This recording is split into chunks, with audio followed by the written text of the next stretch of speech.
Yes. The Leaf Spring Army sends its regards.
Hello, everyone. I'm the Enforcer, and I'm becoming to you by Enforcer Matt.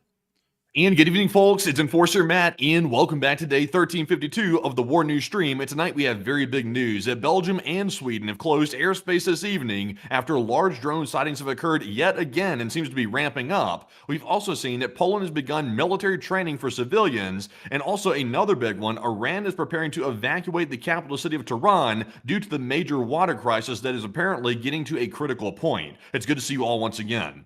And of course, we're going to be covering the past 24 hours of news from around the world, as we have heard significant developments from every corner of the globe, and once again, particularly from Eastern Europe today, as the situation is continuing to heat up. We have been able to hear that the Polish government today has now begun a voluntary program to help with mobilizing armed citizenry in the advent of a war with the Russian Federation. This program will be helping and assisting the Polish citizenry who volunteer to be able to get basic riflemanship and also infantry combat training knowledge. This will help in the event of an invasion by the Russian Federation, in which these civilians could be called up to create mobilized battalions within cities to help with the defense of those cities against a Russian armed invasion. In the meantime, the Russian Federation has openly threatened war once again, as we have heard that the Deputy Speaker of the Russian State Duma has openly stated that the Russian Federation has been playing peacemaker for too long, and instead the Russian Federation should make all-out war with the Western European nations inside of the NATO alliance. At the same time, Russian drones were seen today in the skies over Belgium and Sweden, closing down the Brussels airport and the Gothenburg airport just outside of both major cities. In the meantime, Belgian authorities are continuing to try and detect and shoot down these drones, and the Federal Republic of Germany is now offering assistance by sending its own drone detection software and systems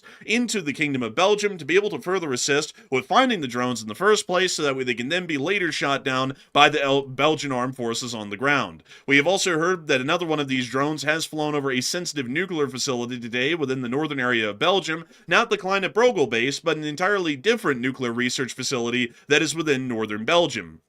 Meanwhile, outside of that news, we have also started to hear larger developing news coming out of the Islamic Republic of Iran that the capital city of Tehran, home to over 10% of the entirety of the Islamic Republic of Iran's population, will most likely have to be evacuated within the next calendar year, as Iranian government officials have stated that the water crisis situation within the region is completely unfixable, and for this matter, the entire civilian populace will have to be uprooted and removed from Tehran into other cities throughout the country. It is unclear at the moment how that evacuation will actually progress or even unfold at all, but it is quite clear that the Islamic Republic of Iran is dealing with the largest water crisis that has been seen so far in world history, at least that we can account for. In the meantime, the United States of America has also announced that it will be setting up a new U.S. Air Force base within Damascus, Syria, while at the same time the United Nations is now lifting all sanctions against al-Jilani, who is currently the president of the Syrian interim government.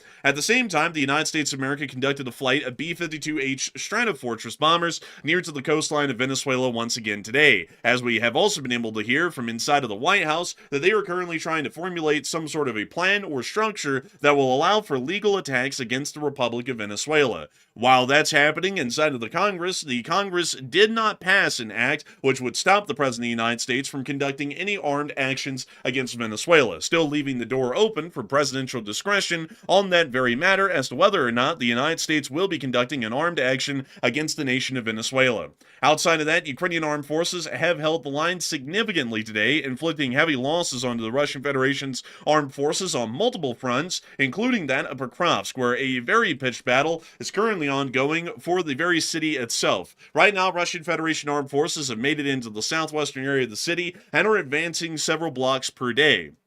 The Ukrainian armed forces are trying to hold the ground as much as possible and inflict heavy losses onto the Russian Federation's armed forces, but at this point the battle does appear quite difficult, and it does appear that at some point here in the near future, the city of Pokrovsk may actually be lost to the Russian Federation along with Mirnohrad after nearly over a year of fighting for the city and its outskirts has transpired. We have a major amount of news to cover today, and these are just the largest pieces of news that we have. We are going to be making sure to get through each and every single piece of news that we have, large and small, of course starting with our largest stories first and then working into the smaller ones throughout the course of the night. We, of course, are going to be making sure to start off with the largest stories of the day, which will be bringing us directly into Europe, and particularly into Poland, as we have been able to hear that the Polish government is now launching a new program to conduct military training for all citizens. According to the defense minister of Poland, they have stated that it's the most dangerous time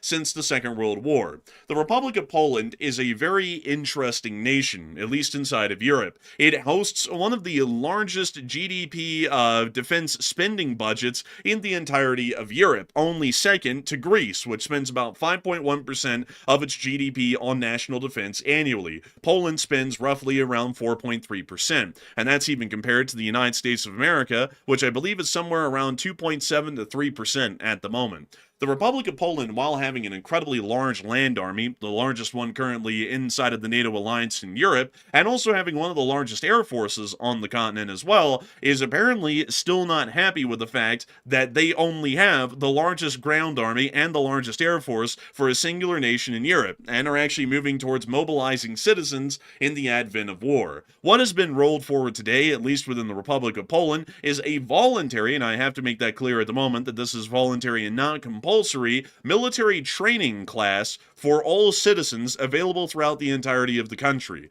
This class is supposed to be able to train citizens on basic firearm drills or manuals of arms, along with some basic infantry combat skills that would be critically important in the event of an armed invasion. If an armed invasion is to begin, the general concept behind this sort of training and how it will come in handy is that these citizens can then be mobilized in what would be called territorial defense forces or territorial defense battalions, depending on what particular country you're from. These forces are basically what would be called in most historical periods armed citizenry.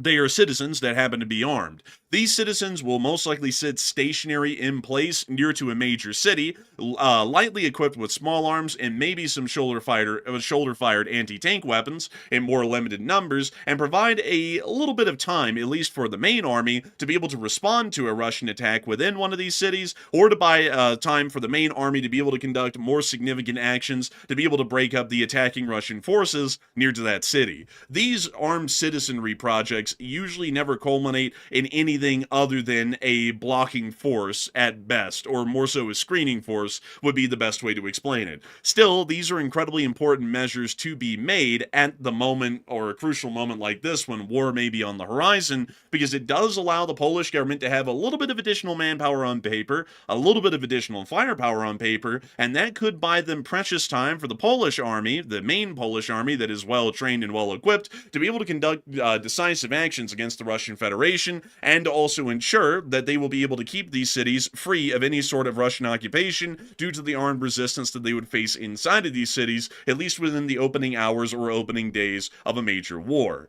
The Republic of Poland also appears not only to be doing that, but also to be acquiring provisions to be able to arm these citizens in the outbreak of war as well. So while these citizens will be trained, they will currently not possess the firearms necessary to be able to be called up for the defense of the nation immediately. If the nation of Poland is invaded by the Russian Federation from Kaliningrad or Belarus or anywhere near the Suwalki Gap, what will happen is that the Polish government will put out a state of emergency, declare martial law, and once martial law is declared, they will then issue or reissue the firearms that these citizens were trained on back to them, along with any additional ammunition and personal protection equipment, such as bulletproof helmets or armor, if that is available, to those citizens, and begin to muster them into some form of a territorial defense force.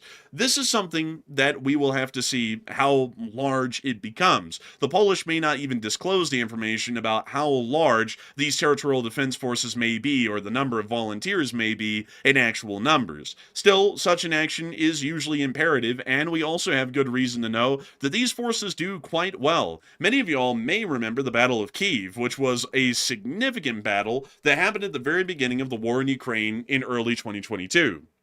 The Battle of Kyiv actually comprised of a large number of Kievan Territorial Defense Force units that had been raised from the city and then were sent forward directly to the city's outskirts near Bucha, Hostomel, and Irpin, and actually engaged in the Russian Federation's armed forces and open combat. These forces did wildly well, and not only that, helped to stop the Russian Federation from successfully making it into the city of Kyiv itself. For this reason, the Battle of Kyiv, and largely the battles of Hostomel, Bucha, and Irpin, ended up becoming Ukrainian victories in the long run after the Russians retreated on the 1st of April of 2022 and secured the territorial defense forces of Ukraine as a solid and well-rounded fighting force. Nowadays, there are a large amount of territorial defense forces in Ukraine that are pretty much operational at the same level as a regular army brigade inside of the Ukrainian army. These territorial defense forces can be found along the entirety of the active front line in Ukraine, all the way from Vovchansk and all the way down to the city of Kherson itself, still engaging the Russian Federation and its armed forces to this day with a great deal of effectiveness and also deadliness, much like the regular army brigades of the Ukrainian armed forces are still engaging the Russian Federation with as well. This gives a fairly large credence, once again, that these territorial defense forces, while modest in their abilities at least at the onset of the war, gain experience rapidly and become an indispensable asset of a nation that is under an armed invasion by another, supposedly, larger invading force, if we were to assume that that would be the case. Still, many people are talking about this very matter, at least with the Polish starting to prepare for mobilization of armed citizenry in the event of a war with the Russian Federation, and a lot of people are putting in their thoughts on whether this is a good idea or not, whether the rest of Europe should follow this example, or whether this is just completely unnecessary in between. And Matthew, what are people thinking about that, and what are you thinking about it as well? All right, so wildly enough, we have almost a unanimous poll right here. 83% of the audience said Europe should follow suit behind Poland and also begin military training for civilians as well, while 10% said it's good but not 100% necessary, and 3% said it's good but only needed for Poland. So, me personally, I would say good on Poland for doing this because they're being very proactive, and Poland is always proactive on this whole situation with Russian aggression. They've been proactive the entire time the Ukraine war's been going on, which is really good on Poland's part. But me personally, I would say the only countries that really have to worry about this and start these type of programs is the Baltic states, Estonia, Latvia, Lithuania, also Poland, and maybe even Romania. So mainly the frontline countries. They're the frontline defense basically of NATO against Russia and Belarus. Those countries need to do this. So I'm with the 83%. Europe should follow suit. In a large way they should, but not every country in Europe needs to do this. Like for example, France and Germany, they're not going to be the first ones getting attacked. So they don't have to have this. They do have time to spare if a war did break out, but these frontline states, though, they need to get on the ball, and Poland is definitely doing that. So I'm with the 83%. But Enforcer, what say you? I would actually have to be within the camp of the 83% that not only should the border nations follow suit, the whole of Europe should follow suit with this. I actually see a great deal of inherent value inside of territorial defense forces, especially in the modern day and age of warfare that we're seeing, not only for the fact that these territorial defense forces can buy the main army time in the event of an armed invasion of a country like Poland or any of the Baltic states or Finland, but not only that, in other countries that don't find themselves directly along the front line, territorial defense forces, especially in Ukraine, have found themselves well suited to the role of aerial defense, particularly against Shahed drones and other forms of kamikaze drones that the Russian Federation has used against critical infrastructure. And so while it may not seem like there is an apparent threat or needed for territorial defense forces inside of countries like the UK, Germany, or France, I could definitely see where those territorial defense forces and the minimal training necessary for them would be crucial, especially at the opening of a war, because these territorial defense forces could be mobilized into air defense units and provide critical air defense around major cities and critical infrastructure sites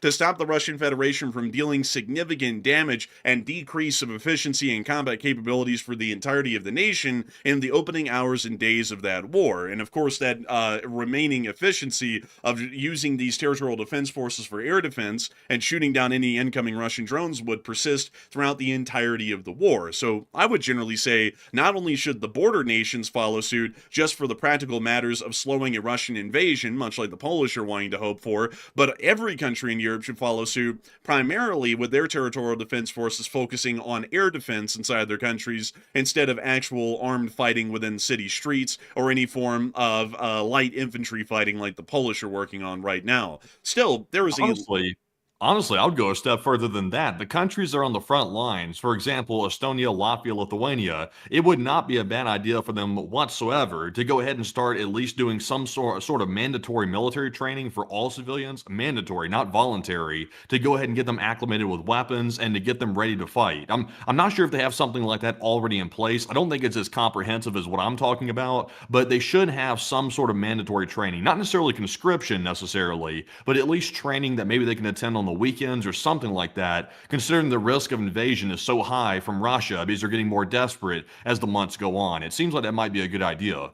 I think that would be a great idea. There is no such thing as under-preparing for a war, and I would think that any such preparations that can be made at the moment should be made by every country in Europe as quickly as they possibly can. Because while on the flip side of things, while Poland is starting to prepare for the mobilization of their citizens here in the near future by training them through this volunteer program that's kicking off nationwide across the Republic of Poland, inside of the Russian Federation, we have been able to here that the deputy speaker of the Duma, or the Russian State Duma deputy Sheremet, has made the following statement today. Russia has been playing the peacemaker in its fruitless attempts to find a compromise with the aggressive West, and therefore it is high time to build up mock-ups of the Pentagon, Big Ben, and the Eiffel Tower to conduct a test by delivering a retaliatory, devastating nuclear strike on these magnificent targets. Generally, once again, the extreme sort of rhetoric that we become familiar with at this point by the Russian Federation Federation,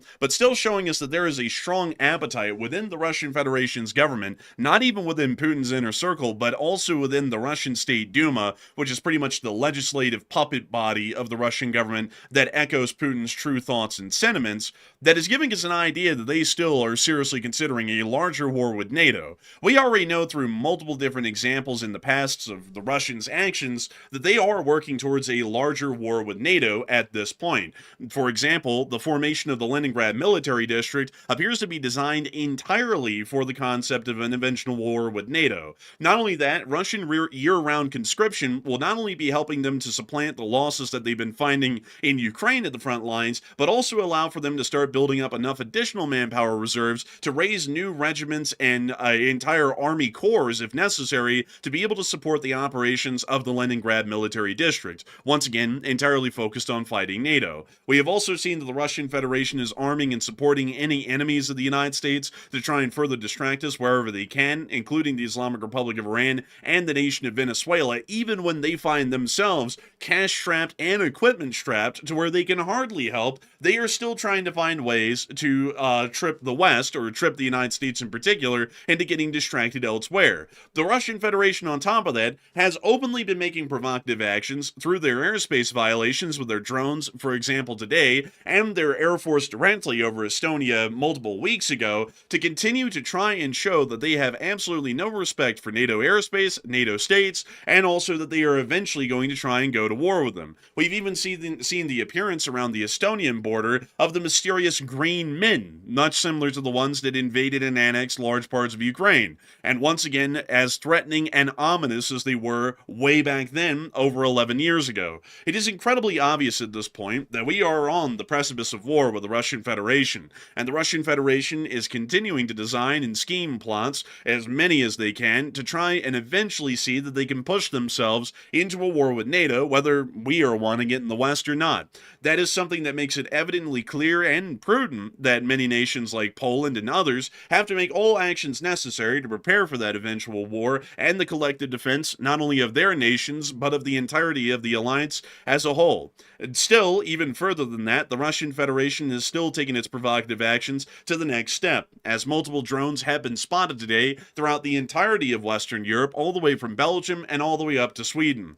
The Gothenburg airport today, or particularly the Gothenburg Landvetter airport outside the city of Gothenburg, Sweden, has been shut down today after multiple drones were identified over the airspace of the airfield and once again led to a complete closure of the airspace. Air traffic halted at Sweden's Landvetter airport after one or more drones were spotted near the runway. Airspace closed as police investigated, with flights being diverted to Copenhagen in the meantime. Departures were postponed or canceled amid growing regional drone incidents. We got later information, more than that, showing all of the airports that have direct flights to Gothenburg Airport and the potential for all of those flights to be diverted elsewhere outside of the city of Gothenburg.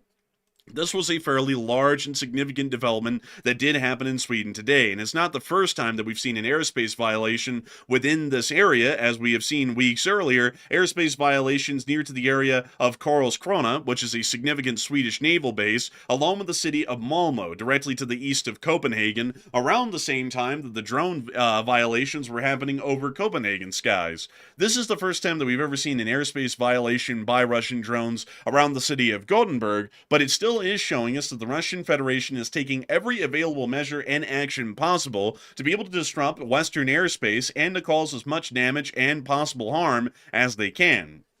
Outside of that, and further on down in Western Europe and in Belgium, there was a huge amount of involvements and activities that happened within this area today. Excuse me, folks. Sorry about that. We were able to hear in Brussels that flights were having to be diverted again today. We could see multiple of them, including a DHL Airbus A330, a Qatari airline, this appears to be a... Well, whose airline is that? It looks like a Qatari airline. We'll just call it out anyways. A TUI flight was... Tajikistan. Is that Tajikistan Airlines, perhaps? Possibly, it may be. But that flight was also diverted, along with a Transavia 737 and also another Transavia 737, which was also diverted as well today from the Brussels International Airport. This was once again conducted because multiple drones had been spotted around the area of the international airport, which is directly to the northeast of the city of Brussels. And once again, Belgian authorities had to race to the scene and attempt to try and locate and shoot down the drones. They did not find any of them or shoot them down, but the flights did return and started to land not long after, about an hour and a half later. It was stated that the Germans are now going to be assisting the Belgians in trying to detect and shoot down these drones, as in response to recent intrusions by unidentified groups of drones over and around airports and military bases in Belgium, including in the vicinity of the Kleine Brogel Air Base, which houses American B-51 nuclear bombs. The German Air Force has announced the deployment of drone detection and defense systems to Belgium. According to the German Ministry of Defense, advanced teams have already arrived in the country to assess the situation, with the main forces expected to soon follow, coordinated with the Belgian armed forces. The Germans are going to be... Anything at this point to keep stalling the situation and to avoid shooting down these drones is pretty much what NATO is doing. That's to me. I don't want to sound like a pessimist here, but that seems like a joke to me, because if they're able to see the drones, they're apparently having visual contact with the drones near the airport. That's how they know they're there, or they pick them up on radar, one or the other, because they have to know they're there to shut the airspace down. So they see them, they know where they're at, they don't shoot them down, and then Germany sends over radar systems pretending like we need to locate them better. That's the problem. We're simply not able to locate them. It's like, well, we see them. Like, you can see them near the airport. So if you can see it, you can take it down. You can target the thing. So to me, it seems like I see some people saying maybe NATO's growing a backbone. I would say it's the opposite. I would say this is another stalling tactic. It's pretending like, oh, well, it's a detection issue. It's not a cowardly issue. It's more of a detection issue, which to me, it doesn't even seem like a real deal. It really is an absolute joke at this point, to be entirely honest with y'all. And a viewer has coined, and I wish I could find that viewer here in a second, but a viewer in the chat has apparently coined Article Snore as the name for Article 4, because it is quite true at this point that we've seen absolutely nothing come out of an Article 4 meeting yet. And on top of that, the Belgian government has given the Belgian armed forces the authority to shoot down these drones, and yet the drones are still not being shot down. The commercial aviation clearly saw the drones, or the drones responded on a radar, one or the other, so they were visibly seen within the area, meaning that it's a simple matter of making contact with the rifles, bullets, and shooting down the drone, and yet the drones still were not shot down. Still not again today. They have apparently, according to the Belgian authorities, disappeared off into the wilds again, and nobody was able to shoot them down yet. And even more so still, what was concerning today is that some Russian drones apparently were spotted over the SCK Nuclear Research Center in Mol, and several drones were also seen near the Florens Air Base, where F-35s of the Belgian Air Force are stationed. Air traffic at Brussels Airport was briefly halted after a drone sighting, but has since returned. To quickly show y'all this nuclear facility up here at Mol, let me go see if I can find it for y'all here really quickly. Let me put this in. Mol, Belgium. It's like a provincial area, but let me see if I can find this for y'all. Oh, let's see here. It shouldn't be too hard to find. Usually nuclear research facilities have a very distinct look to them. Let's see here. Let me make sure that I'm not missing it out here. Not missing it out here. Let's see. It must be further on up this way. Ah, dang. Of course, when I go looking for it, we can't find it. But beyond that, it's within this particular area around the city of Mol, which you can see right here. This is a fairly concerning issue and development once again. Oh, it's this right here. It's the atom. Oh, they blurred it out. Yeah, they blurred it out. Do you think that's why Russia's sending drones in, because they were using Google Maps for the reconnaissance, and now that Google started blurring the facilities out, now they have to do it themselves? They actually got to put the legwork in? We have to do this the hard way, but yes, man. Jeez, man. Honestly, I don't know what the hell is going on. All I know is this. It's common sense. If you have foreign drones that are most likely hostile lurking around your nuclear sites, why would they be lurking around your nuclear site? I mean, it's common sense. They're either doing reconnaissance or they're trying to see about targeting the site, one of the others. It can't be a good motive. And also, who cares what the motive is? It's flying over restricted airspace, and it's going unmet with any opposition. It's just crazy to me. And doesn't this site have air defenses? Like, it's a nuclear site, so it would naturally have air defenses, right? I wouldn't know, actually. I would assume that it probably doesn't have any air defenses just sitting around it on a day-to-day basis, but in the advent of war, I'm sure that some air defense company would be stationed around it, most likely. Yeah, I would think so. So it's like, why don't they put that to use? And also, I see some people in the chat, they're saying, well, guys, they can't shoot down the drones near the airports because that would be endangering the civilian aircraft. But the catch is, though, while there are aircraft on the tarmac and at the terminal, they've turned away all these aircraft that were going to be landing at the airport for the sole reason of avoiding those drones. So that way there's not an in-air accident. So, I mean, at the same time, I mean, what are they going to do? Just not shoot the thing down because they're scared that maybe a piece of debris is going to fall on the end of the runway or something when there's no planes on it? And to me, it seems prudent to shoot it down, or at least follow the thing back. Don't they have a helicopter? It's like, send up a helicopter or something to chase the drone back to its origin point so you can know where it came from. And you don't have to have high technology for that. Just send a helicopter up and chase it. Yeah, I just don't know why in the world they're not shooting these down yet. And it's gotten to the point that it's so infuriating. It circled back to you can't even really sound that frustrated about it because this is just the expected incompetency at this point that is just found across the whole of Europe. Nobody shoots anything down. And we have said it time and time again here. We completely get that it's scary to give the order to shoot something down that's clearly Russian, but at the same time, it's over the airspace of your own country. Shoot it down. This would not be accepted in any other time in history. Would you allow? Let me put this another way, in another historical setting that makes it a little bit more clear. Would you allow Adolf Hitler's personal plane to fly over the United States of America because you're scared if you shoot it down, you might start a war with Nazi Germany? The answer is no. You would shoot it down. You would shoot that thing down 100% because the United States did not give authority to that plane to fly through America, and it doesn't matter or not if we're at war with the Germans or not at that point. We would still shoot that thing down simply on the principle we didn't allow them here. So they were stupid enough to fly in the airspace and get the plane shot down with a little mustache man on it. So this is the same sort of situation we see today. We are not going to let Putin's bald little head fly through the airspace of Belgium above each and every single one of these drones and cause endless amounts of air traffic disruptions, endless amount of economic damage to the tune of millions each time this happens, and also put people's lives in danger. It's putting people's lives in danger, whether you believe it or not. There is going to be a point here in the future, folks, that this is going to end up killing people. I can promise you that. We don't know how many of them it's going to be yet. Could be a couple, could be a dozen, a few dozen, maybe 100 or a couple of hundred. It is going to end up killing someone. And then we're all going to sit there and go, why didn't we deal with this up until now? And the reason that we didn't is because people are scared. The folks in every single European government are scared of doing anything. And I don't know why they're so scared, because I would hope that the authorities here within the United States, or at least our leadership here in the United States, would be 100% behind the idea of telling these countries that they should be shooting these drones down, and we should be encouraging them. We should be encouraging them every step of the way. This is ridiculous, not only for our sakes, but for theirs, that this keeps going on.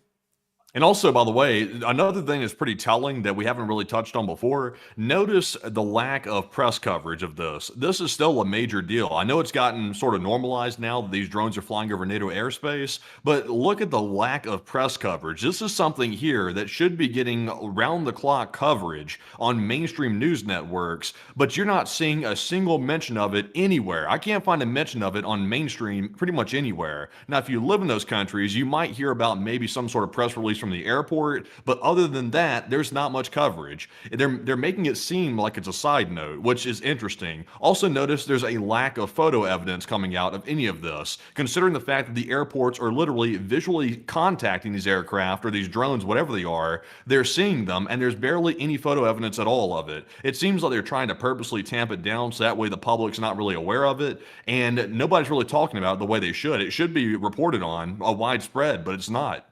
Yeah, it's absolutely ridiculous. And I see some people saying, well, the U.S. let a balloon fly over their whole country. That should have never been allowed to happen. That should have never been allowed to happen. The only reason why that happened, I'll just be honest with you all, that president at that time was asleep or something, and the balloon just started flying over, and some people in the military decided, you know what, he's asleep and stuff, he doesn't even know where he is, so we're just not going to tell him, and we're just going to let this thing keep flying over and not make an issue out of it.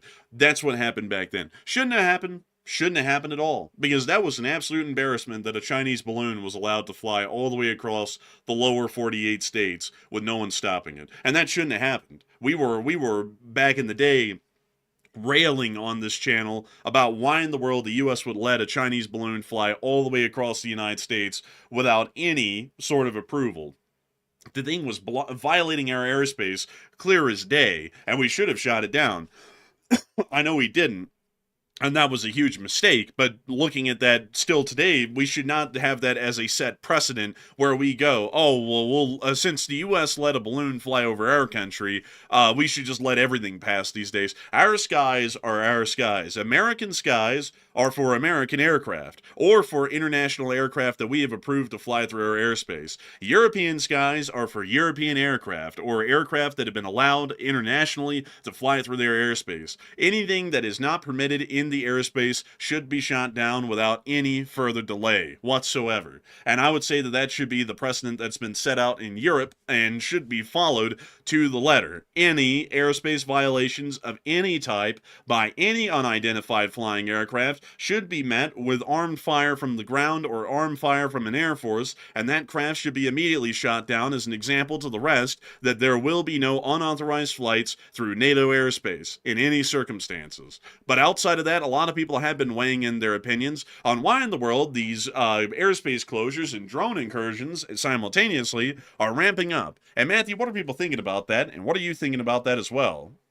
All right. So the question is, why is this ramping up? Because we had previously seen this pretty frequently about a month ago, and it seems like whoever is behind these drone incursions is really stepping up the frequency yet again, which I would assume it's Russia. It seems like Belgium's saying it's Russia, and obviously common sense would tell you that most likely it's Russia, considering that they're literally about to go to war with NATO. So why are they ramping it up? And 66% said Russia is getting more desperate because they're running out of money and all kinds of other aspects, while 20% said Putin is taking revenge against NATO for recent aggressions, and 6% said it's not Russia, it's probably someone else launching these drones.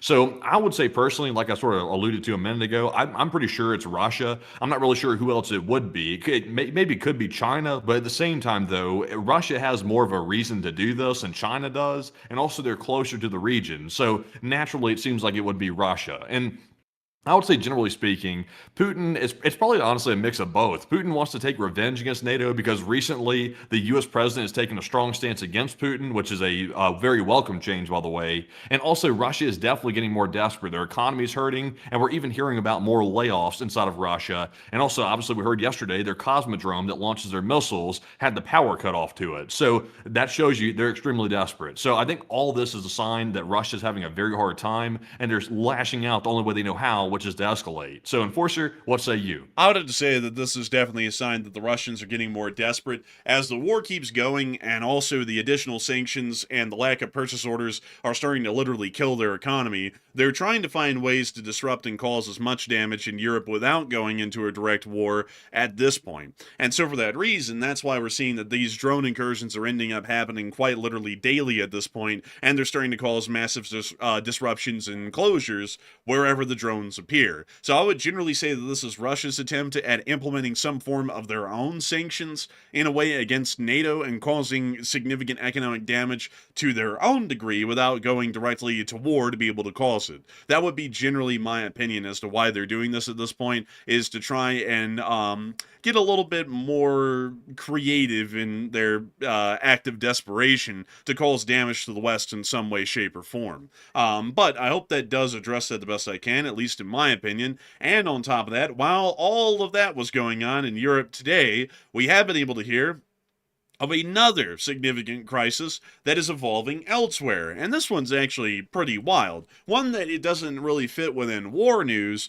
but it is one that does fit within major world news because this is the first of its type that we've ever heard of. And this is going to be moving us down into the Islamic Republic of Tehran, or more so, Iran. Tehran's about to be removed from the picture here in a minute, so it might as well remove that from your memory that this city ever existed. But the city of Tehran is the largest city within the Islamic Republic of Iran. It's right here. Very big city. We've covered it millions of times on this channel. Oh, don't y'all remember, just have a little walk down memory lane, all of the Israeli bombs that landed in the Lavazan neighborhood as well as in the Sharaki Naft neighborhoods? Don't y'all remember those? And don't y'all remember all the bombs that ended up hitting the Shafran oil depot here on the northern side of the city? And don't y'all remember all of those bombs that hit around District 22 and the power plant around here? And all of the bombs that hit up in Karaj? And all of the bombs who hit all the critical buildings within Tehran, and all of the drone bombings, and let's see, what else was it? The Spike ATGM attacks that the Mossad was conducting and killing top officials left and right across the city, and the high-speed police chases that happened in the streets of Tehran. Oh, we remember Tehran fondly here on this channel. We remember that as the good old days, back when Tehran was on the news every single night here on this channel in the midst of the 12-Day War. But Tehran's time in the sun is going to be coming to an end here in a little bit. Many of y'all have been hearing, at least intermittently on this channel, about the water shortages that have been plaguing the Islamic Republic of Iran, and particularly the city of Tehran. So to give you all a little bit of a background, Tehran sits in the middle of a desert, and there's not a lot that grows there. And there's also not a lot of water that's available inside of the desert. So, because of that, there's no major river that supports the city. So for that reason, everyone started to tunnel underground to get access to the groundwater, and that's what the city of Tehran has been using for its water supply, is the groundwater. Now, that's been going on for decades. And decades of groundwater usage, especially to the tunes of millions of people overhead, it doesn't really do too well. They start to run out of water, and they have run out of water. So, the Iranian government today has announced that they will have to evacuate the entirety of Tehran. The Iranian President Pezeshkian has stated that Tehran may soon have to evacuate due to a deteriorating water crisis, stating that water rationing will start soon. Not a single millimeter of rain has dropped in Tehran province since September, and Tehran's water dams reserves are down to 5%. Meaning that they are already out of water pretty much right now. Now, this is something that's a little bit big, because the city of Tehran's population, and let me go pull this up for y'all, it's not small. It is about 9.3 million people. So this is about the population, a little bit larger as a matter of fact, than the city of London, metropolitan area, or the city of New York and its 5 boroughs. It's about larger than that. So it's a large amount of people that they're going to have to start evacuating out of Tehran. I really don't know how in the world they're even going to move 9.4 million people. That usually would be considered almost outside of anyone's possible measure or ability to move 10 million people, nearly, from a single city and elsewhere across the country. Especially that government, the Iranian government's top tier incompetent. So, that's a monumental task for a competent government. But put in the hands of these clowns that run around that literally can't even manage themselves, it's not going anywhere. Honestly, when I heard this earlier today, first of all, I was not very shocked because the water crisis has been getting worse in Iran for many months now. But when I heard it, I was thinking there is no way that the Iranian government's going to stay behind and try to manage an entire evacuation of a city that large. First of all, they're not capable, and number two, they're not going to give a damn. What they're basically saying is the Iranian government is going to evacuate themselves, and everybody else is going to be left for dead. That's basically what they're saying. Yeah, that's pretty much what they're saying at this point. I don't really know. Like, to be honest with y'all folks, moving 9.4 million people is practically impossible, at least for a government to be able to do it and generally control the situation. Here's why. All these people have to find a new house. So the government has to find the money somewhere to be able to build enough buildings to house 9.4 million people that are going to be relocated. The expense of that alone is going to be exorbitant. Not only that, transporting people alone is an incredibly expensive process, especially when you're having to forcibly relocate them and the Iranian government would be the one footing the bill. Forcibly relocating 9.4 million people is going to be insanely expensive. Then on top of that, wherever they move all these people to, which I guess they'd scatter them out across the whole of the country, then they are also going to have to find new jobs. And there's obviously not a lot of jobs throughout most of the Islamic Republic of Iran to just support the exodus of 9.4 million people to multiple different places across the country. Most of those people are never going to find a job. So they're all going to end up broken inside of the slums pretty much at that point, and then it's going to worsen the situation everywhere around the country. Then another problem here is that these people may not mesh with the cities that they're relocated to. And that could start to cause cultural issues, because the Tehranian people may be different than the people of the city of Tabriz or Isfahan. You can kind of see that in America. Whenever anyone from one state moves to another and there seems to be a general culture or political difference, there starts to be a decent amount of tension between those two groups. And the very same thing happens in every single country, especially when we're talking about the movement of a people this large in number. So basically, these people are absolutely screwed. There really is no way to move them. And on top of that, the water's running out where they are, so a number of these people are probably going to be dying of thirst if the government cannot afford to move them, and they're forced to move entirely on their own expense and funds. So with that in mind, a lot of people have been talking about what in the world should be done with the Islamic Republic of Iran. And Matthew's actually asked you all the big question, should the West assist? And I'd have to say that the concept of that is a fairly interesting one. But Matthew, what are people thinking about that? And what are you thinking about that as well? All right, so let's get a little bit philosophical here, because obviously the West is enemies with Iran, and Iran is a sworn enemy of the United States. So helping an enemy, that's the big philosophical question. If an enemy state like Iran lets their civilians get into a spot that is so dastardly like this one, where literally the civilians could dehydrate if someone does not assist, what do you do in that scenario? Do you help out the enemy to save the civilians, or do you let them suffer and just let basically nature be nature? That's basically the big question right now. So 45% said no, let Iran suffer in their misery, while 32% said yes, this is a strategic opportunity to basically get some sort of leverage over Iran, and 15% said I'm 50-50 on this one. And this one's a bit tricky, I will admit, because if you help Iran, what you're basically doing is you're helping to keep the current government in power, but at the same time, you are also being a saint by helping the civilians, which are innocent, or at least some of them are, inside of Iran. So this one's so tricky. It's hard to even really get into it, because on the one hand, if you say let Iran suffer, that's pretty hardcore, because the civilians that are there are not necessarily supporting the regime. They're innocent civilians that are simply trying to live their life, and you're kind of sentencing them to death because the Iranian government is incompetent and they're not able to handle this. If you say, on the other hand, that we should help Iran, first of all, I think Iran is going to probably reject the help, number one. And number two, even if they did accept it, it's basically giving Iran a free pass when we basically had an opportunity to let the people maybe rise up against the Iranian government, because they're getting so thirsty that they have no choice but to rise up. So I don't know. I'm with the 15%. I'm kind of 50-50 on this one. It's a tricky one. But Enforcer, what say you? I'd have to say I would be with the 33%. This is a strategic opportunity, and I'll explain to y'all how I would do it and how we would work it. Because when we're talking about foreign policy, we all have to remember that foreign policy is a nasty business. And a lot of y'all are thinking, well, clearly helping them is not a nasty deal. Why in the world would you say that? Well, you're about to hear what would be involved in this. So clearly the Iranian government is going to mismanage this whole situation. We all know that. And we're not going to offer them assistance until the very last minute. So they're going to mismanage it.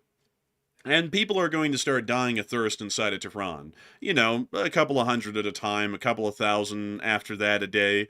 And then once that starts to happen for about a couple of weeks, we'll step in and we'll make it the biggest international offer that we can make it. It's going to be broadcast on every channel. Hell, we are going to have our ambassadors to every country around the world go and broadcast it to each and every country around the world, that the United States is extending an official offer of humanitarian assistance and aid in the hour and time of suffering of the Iranian people at the hands of the Iranian government. We will help them, and we will try and stop the dying of thousands and hundreds of thousands of people from the complete lack of water in the city of Tehran. Now, this is what's going to happen.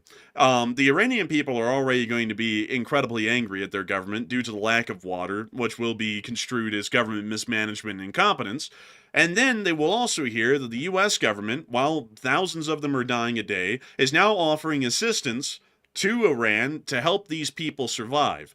Here's what the Iranian government is going to do, because they are as predictable as anything. They are going to refuse to help outright, because it's going to be a matter of pride for them at that point. The US coming in and helping them out with a complete embarrassment of government mismanagement and actually assisting their enemy? Hell no, they would never accept that. So on top of that, folks, we come out looking not only like good Samaritans, we were even willing to help out our enemy. The Iranian government is going to refuse the offer and spit in the face of their own people, because they would rather watch them all die than get assistance from the United States. That's how that's going to go. That will piss off the Iranian people so much. We just turned a whole bunch of people into enemies of the Islamic Republic of Iran overnight and allies of the United States, because they would obviously know at that point that the Iranian government doesn't have their best interests in mind at all, even when they're dying in the streets by the hundreds at that point because there's no water. That is how you play the game here. That sounds a little brutal, but the situation is going to be brutal nonetheless, and they're going to refuse our help anyways. So we might as well structure the situation to where we come out looking the best from it, and on top of that, we end up turning a whole bunch of people in Iran against the Islamic Republic of Iran and its government, and maybe even spurn a faster government overthrow at that point than expected. That would be a good way to do it. That would set the Iranian government up to look really, really bad, because it would make us look good, like you were mentioning. The U.S. would look like a saint because, helping your enemy out, that's like the ultimate form of altruism, is saying, okay, we'll put aside our differences, even though Iran literally says death to America. We'll put that aside for a minute because we're such a good people, and we'll offer help to save the civilians. Sounds good, but Iran is going to reject that. Like, I can almost guarantee you they would reject that. And that's okay. That's okay. But because like you're saying, it's going to spur the people in Iran. If they have any type of spine in them whatsoever, they will get mad over that, because they're going to start dehydrating, and naturally instincts kick in and people are going to start lashing out, because otherwise their alternative is they die of thirst. So it's going to be a bad situation. But I think the Iranian government, this water crisis could end up being something that ends up threatening the power of the entire Iranian regime. It could be something that really leads to something that severe. Yeah, it could be. It's a bad situation. And I see some people saying some stuff like, well, everyone in Iran hates us. Look, folks, it's hard to hate someone when they're sitting there giving you humanitarian aid. I mean, if the Iranians somehow did accept the offer, think about how that makes us look. Like, how does America look at that point? We are so about, and also I'll put it this way, folks. Let me give it to y'all an honest way. We are so ahead of the Islamic Republic of Iran, it doesn't even matter if we did help them. We would beat their ass any day. I would go over there and give them a sip of water and a little bite to eat, and then next week I'll go in there and beat all their asses. Like, if I was the President of the United States, I would give the order for the military to go in. If the Iranian government kept going too far, that's what I'd do. I would rather beat them on a nice level foot. Let them have a little snack, sit under an umbrella, have a little sandwich and a little cup of water. We'll go over there and we'll still beat them. That's just how it'll work. And that's how it always will be. So I'd rather say, folks, that I would make sure to present a good side ahead of us. And also on top of that, another thing is, folks, is that us giving aid even to our enemies is a very good look, especially when it comes to our other adversaries around the world, because they'll sit there and go, like with India, dang, would China do that for us if we were in that kind of a situation? And the answer would be no. And then they would go, would the US help us if we were in that kind of a situation? The answer would most likely be yeah. So then India would start to go, maybe we ought to distance ourselves from the Chinese. And then we start to get a whole bunch of other people that are kind of in the middle of the road. They start going, dang, the United States actually does look like a great ally to have. They look pretty solid. They'll even help out their enemies in a desperate situation just for the sake of the people. That's a country that you would want to be allied with, not a country that's going to, pretty much salt your fields and kill everyone if they get the chance. So generally... And also, another thing is as well, you could try to use it as a bargaining chip. Now, obviously, you can't bargain too much because the civilians are at risk of all dying of thirst. But you could try to bargain, let's say, for desalination equipment, because that's one way to start solving the water crisis, is to give them desalination equipment to convert the seawater into drinkable water. So that's an option. But you could say to Iran, look, we'll give you this equipment to help your civilians out, mainly just because we're humanitarian oriented. But you first first of all, must agree to X, Y, and Z with your nukes, or at least let us inspect things, or get some type of leverage over them based on that. They might agree to it, or they might not. Probably not, but it would be worth a shot. Yeah, it would be worth a shot. I think really the only good could come out of us trying to be altruistic or looking humanitarian. Only good can come out of it. And also on top of that, folks, we have to think about the kind of brownie points that wins us with our allies. Because at the same time, we're also still playing a game of keeping our allies within our favor as well. And think about the whole of Europe watching the United States offer one of our sworn enemies, an enemy of the Republic, with any sort of humanitarian aid in a situation of need like that. That makes them think, wow, we have a great ally. I mean, they are quite humanitarian to a fault. And that's a kind of a country that you would want to be friends with. And that's the kind of country that later on down the road, even just a few months later, if you sit there and say, we're going to have to now go down there and invade them and overthrow their government, a lot of people in Europe at that point would go, well, I mean, they were humanitarian enough to help them out a while ago. If they were needing to go to war and invade Iran and they want us to go with them, there's got to be a point. So that's generally how I would see it. Yeah, some people may not see it that way, but I will say this, folks, for the folks who don't see it that way, when we are extremely unforgiving, it does not turn out too well. And I know that a lot of people would sit there and go, give them nothing. And I definitely get what y'all are saying with that, because I do not like the Islamic Republic of Iran myself. I absolutely despise them. But let me tell y'all a little story. I'm going to give you a little story from a little time ago in history. It wasn't too long ago. At the end of World War II, there were two sides that Germany was split into, the Soviet occupation zone and the Allied occupation zone, which was comprised of Britain, France, and the United States. The Soviet Union decided that they were going to punish the Germans in East Germany for being Nazis during the war. And they gave them absolutely no economic assistance, hardly any help, and pretty much put them down. The Soviet army was permanently stationed in East Germany throughout the entirety of the Cold War after 1945 and up until 1991 for the larger part. Well, really more so 1989. On the other hand, the Allies decided instead, even knowing that a large amount of the German population at that time was Nazi, we weren't going to punish them. We were going to help them, and we were going to give them stuff. We were going to give them money. We were going to give them investments. We were going to give them goods and raw materials to rebuild their country with. Watch how that story unfolded through the whole Cold War. The Soviets punished the East Germans, and they punished them so badly, they ended up turning a lot of East Germans into capitalist believers and defectors that defected over here to West Germany. On the other hand, in West Germany, they had an unbounded economic miracle that not only brought Germany out of the clutches of defeat and absolute despotism, but turned a lot of diehard Nazis around that were still living inside of Germany during that time, and a lot of people who actually thought, in Germany even still at that point, that the Nazi government had a point. Because everyone sat there and went, how in the world could we say that the Nazi government ever had a point when the enemy of the Nazi government, the United States, Britain, and France, has sat here and not only helped us to rebuild our country, but has made it wildly prosperous and flourish? There's no way that we could say that they even had a point. That's a way that you end up winning. It's generally called a hearts and minds campaign in short, but it was a quite successful campaign nonetheless, and it's always been proven to work in large areas around the world.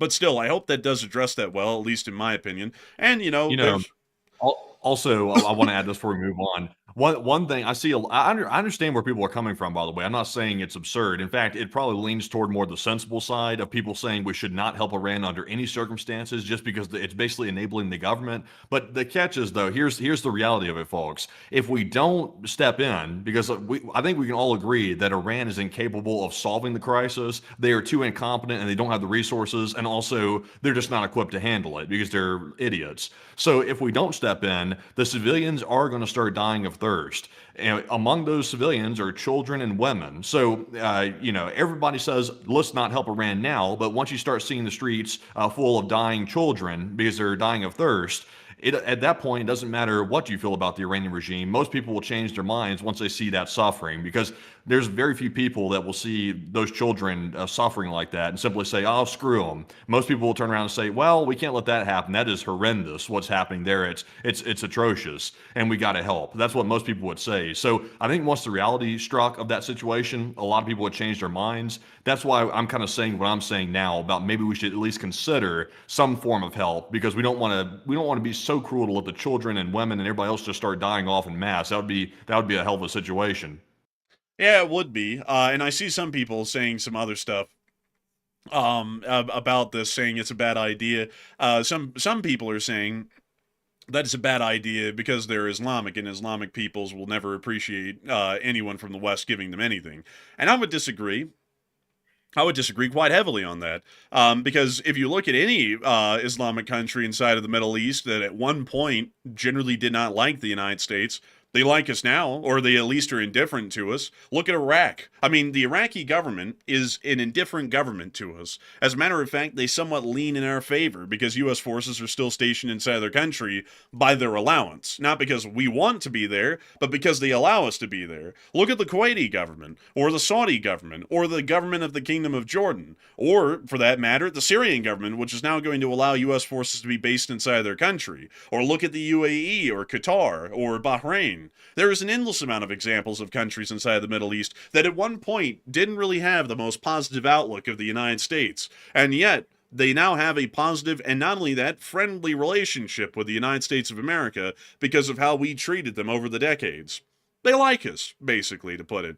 The Islamic Republic of Iran and its government will never like us, but the people of Iran will like us, because you know what they're going to see? They're going to see the Iranian government, and they're going to see that little dude, the Ayatollah, up there dressed like a wizard in all black, sitting there telling them, I don't give a shit, they can die for all I care. And then they're going to see some guy dressed in an American Red Cross uniform inside of Iran giving them a bottle of water.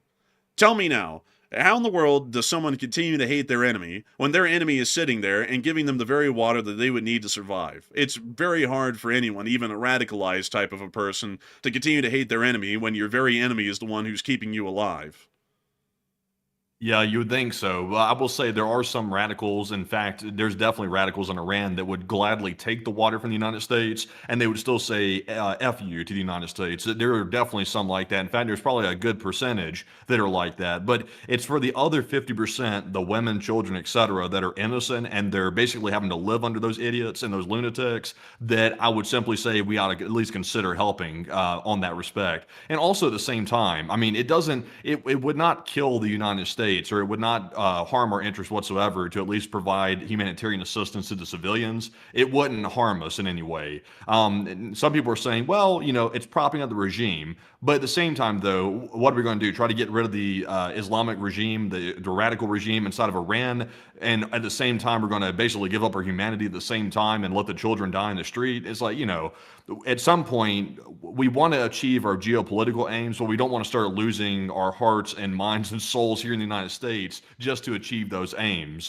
because, that gets pretty heartless at that point.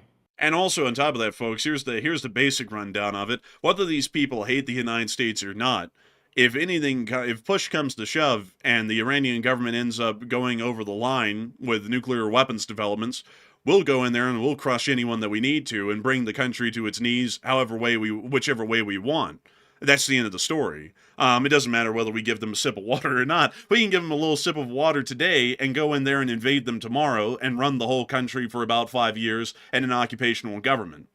So I'll be honest with y'all, considering the fact of the matter that with or without water, we're going to beat them anyways in a war. I just give them water anyways because it seems to me to be humanitarian to do. And on the diplomatic and foreign policy side of the game, we only stand to benefit from such an action or just the offer alone. And we really stand nothing to lose from it nonetheless. But with that, I hope that does address it the best I can, at least in my opinion, because I would generally see that an action like that could not really have a lot bad come out of it. And also on top of that, folks, another thing, if the Iranian citizenry hates us, and then we give them, say, some water to keep them alive for a little bit as they're being relocated, and they still hate us, that does not change the situation at all if we ever had to invade Iran. They are not armed, and they have no military training, so they can hate us all they want.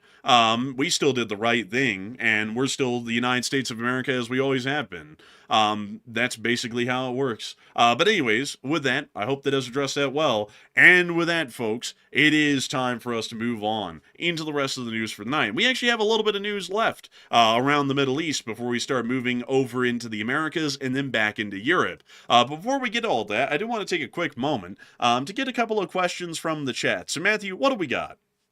I got to admit, the whole time I've been talking about this thirsty situation, I've been cracking a cold bottle of water over here. This purified drinking water with flavor-enhancing minerals, of all things, too. That's hard to come by in some places. I must say, I'm enjoying it quite a bit. But jumping into our super chats here, we're jumping into our first one, which goes to Bobby, also known as LC39A, and he puts in a very generous $100 support. And thank you very much, Bobby, for that massive support right there, and always bankrolling the channel tremendously. And we do appreciate that very, very much, and we do see it every single night. And Bobby said, attending roll call, sir.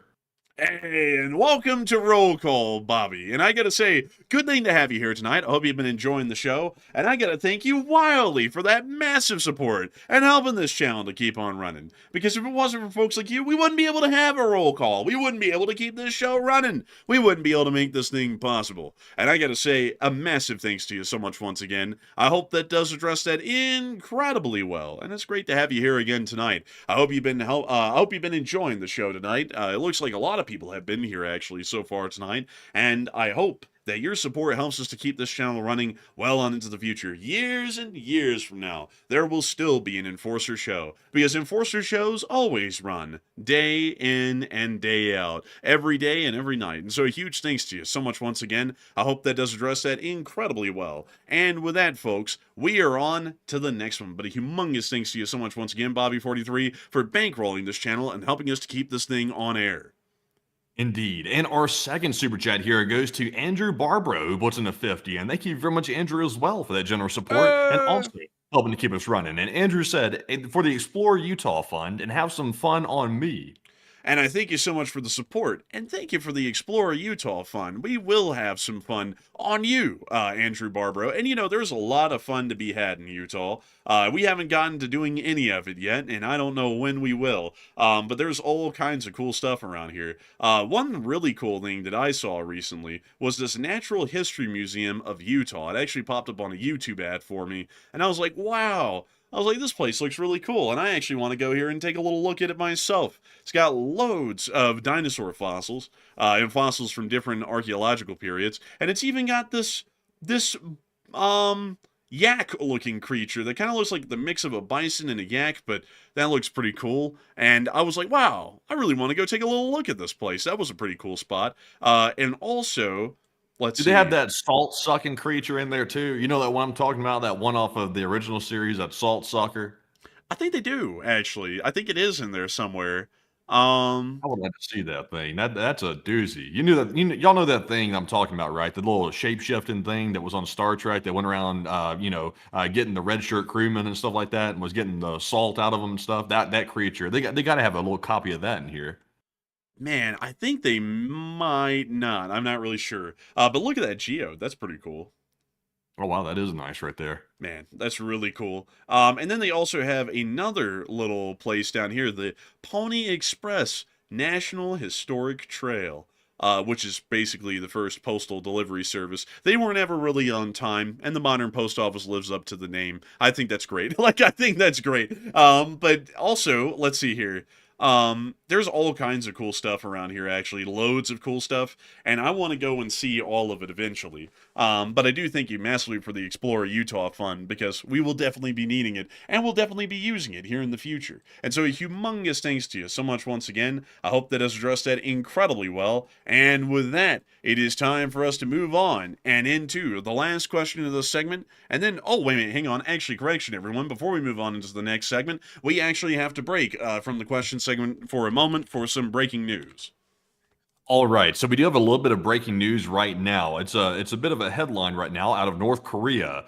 We are hearing a report that just came out that North Korea has apparently launched another ballistic missile towards the East Sea in the direction of the Sea of Japan. So that is coming from the Japanese Defense Ministry. It's unclear if there's currently any warnings or any take shelter alerts inside of Japan right now, but it looks like North Korea has tested another ballistic missile, apparently right this second. I don't have many details on it because all we know right now is they launched something, but we don't know exactly where it's landing nor what it was equipped with right now. So it could be a routine test or it could be something more. We simply don't know right this second, but that's the breaking news as of right now.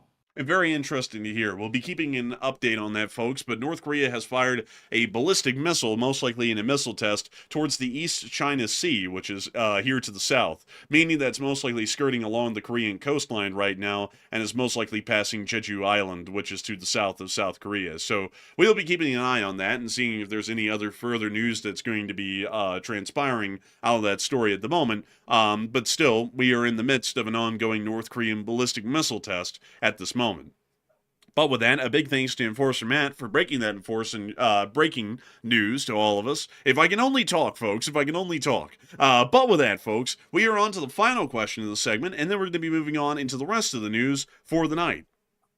All right, so our last one here goes to Mr. Glock, who's there, LSA, and he puts in a $50 support. And thank you, Mr. Glock, very much for that support, and for LSA as well. And he said, I know the real reason you moved HQ. It's because Utah has the yellow-bellied marmots, the official mammal mascot of the LSA.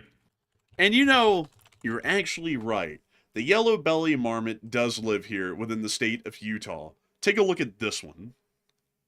Oh, look at that. That's a fat one too. Where are those? Like, can you just find them out in the wild or something? Yeah, you can just find them out in the wild pretty much over the whole state of Utah, actually. Oh, wow. That's something there. I'll have to go, like, look for one of these things. I'm not sure where you, like, look for them, like, where their homes usually at. Look at that thing just sitting on the rock.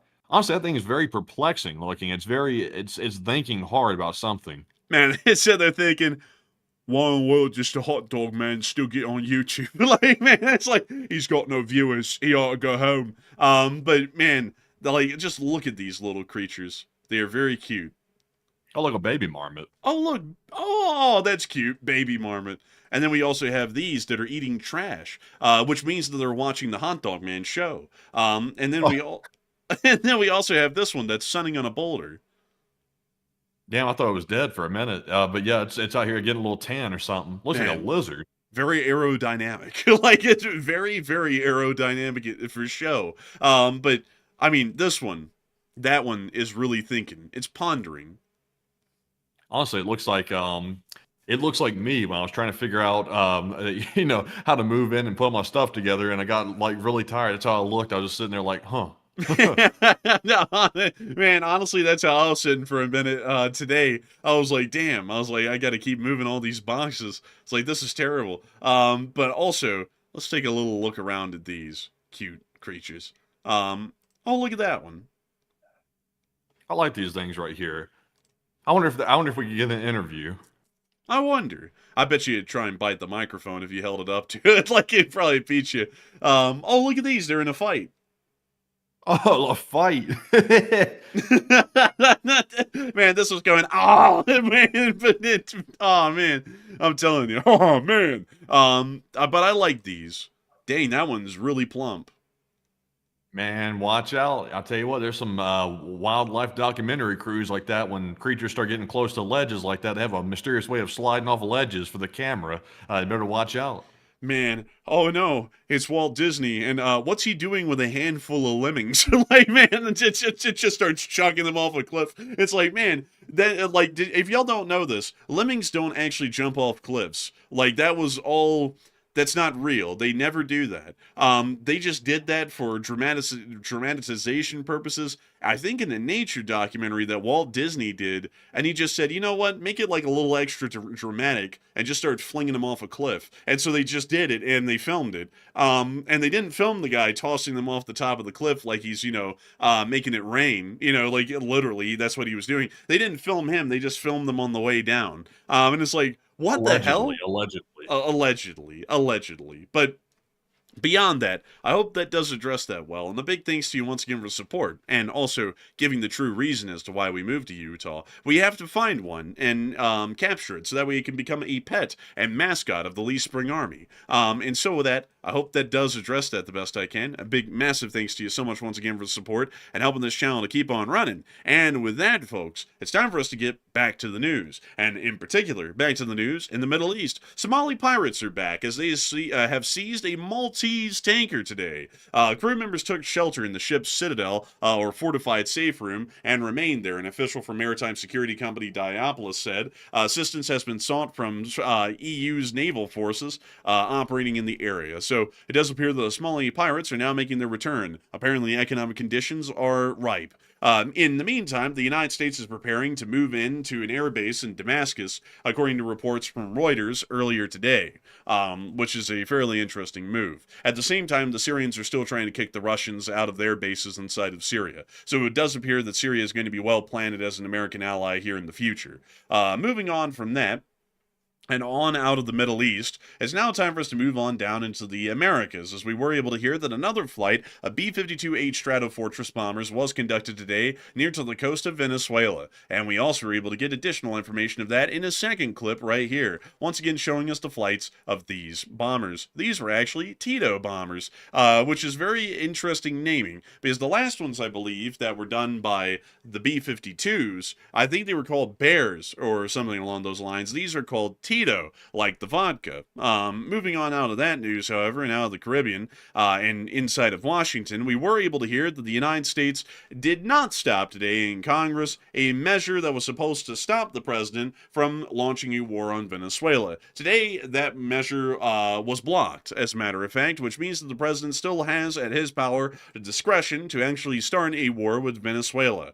We have also seen that they are currently trying to work on justifying a legal framework, as the current administration's officials reportedly said the U.S. is not currently planning to launch strikes inside Venezuela since it lacks legal justification. However, the administration is seeking a DOJ opinion that would permit strikes on land targets without Congress's authorization.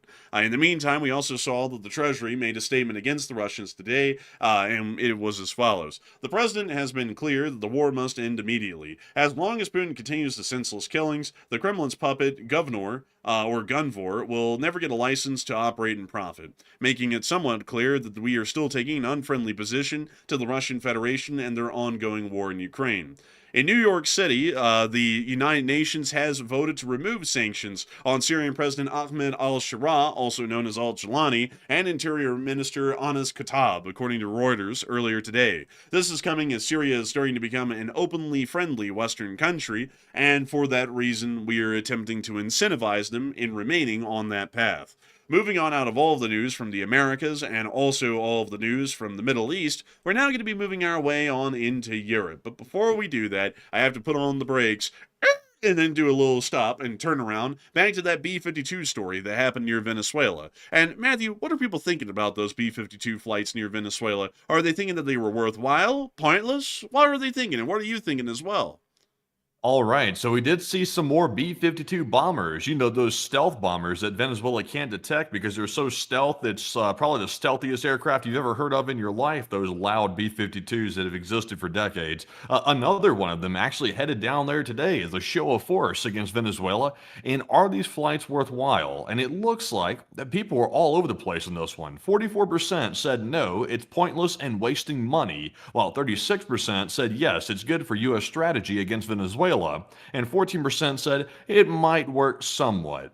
And I would say it really depends on what the U.S. is trying to do here. If the U.S. is trying to conduct aerial strikes, which it does appear that's still on course to actually occur, then this is wearing down the Venezuelans to really not know when the attack's going to occur. It's kind of the same strategy that Israel uses with Iran before they attack Iran. So it does work. It does wear them down. But we've done, I think, 4 or 5 of these so far. And right now, we're not really sure of the exact timeline when the actual U.S. aerial strikes are going to take place on Venezuela, and who knows how many more of these are going to take place. But it's obviously costing a lot of money, so hopefully it pays off in the long run. But Enforcer, what say you? I would have to say that I'm with the 42%. This is generally pointless and wasting money. I don't really see the point in actually conducting these actions, to be entirely honest with y'all. While it is keeping Venezuelan forces on high alert, they're generally on high alert just because of the presence of the U.S. 160th SOAR in Trinidad and Tobago, the 22nd MEU, which is spread out across the whole of the Eastern Caribbean, and also the U.S. Navy that's off of their coast at the moment. The only thing that the B-52 bombers can do is launch a cruise missile attack on Venezuela, which is the very same thing that the U.S. Navy can do at any given moment, and the U.S. Navy is down there literally all the time right now. So they're not even raising the level of alert that most Venezuelan air defense forces would be on, because they're already on the highest level of alert, because at any moment the Navy could open fire with a cruise missile volley at them, much like the B-52s could. So generally the B-52 flights are only adding on to the amount of available missiles that we have that can be fired at Venezuela at any given moment, but it's not changing the level of alert that at least I would know of, because they're always having to be in a constant state of alert because of the fear of a missile attack from the Navy. So I would generally have to say it's a waste of money in my opinion, and I think that money could be saved. We could just not fly them, and we could fly them when we're ready to actually conduct a strike on them. It's not like they're going to be able to, shoot them down anyway. So what does it matter if they're on their best behavior or not in the Venezuelan Air Defense Forces? I wouldn't know. But moving on from that, it is time for us to move on into Europa, and particularly into Russia, or specifically Russia's puppet, Belarus. Because up here today at Pokrovsk, a major refinery in Belarus caught on fire. Oh no! It's the state of Belarus.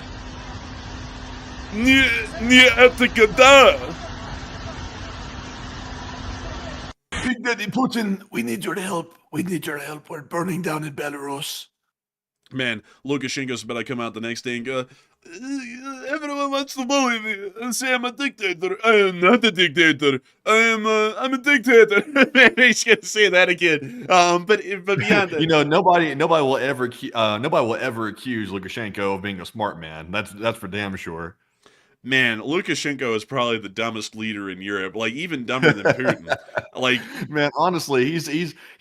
I would say that Lukashenko is a step below. What's that leader from Hungary, Orban? Yeah. Orban's almost on the same level as Lukashenko. Like when it comes to intelligence, Orban sounds like Gru from Despicable Me, and Lukashenko sounds like he smoked like 3 or 4 packs a day for the last 30 years or something. They're both pretty low. Man, in France and Germany, we do not want a world war, however. And then in Germany, we do not want a world war. And then inside of Hungary, we have to protect the girls. It's like, what the hell? It's like, who is this guy? It's like, this guy's a Gru impersonator from Despicable Me. It's like, get him out of here. Get him out of here. But then Lukashenko, though, man, he goes around, is it time for cake? Like, he's going around like that all the time.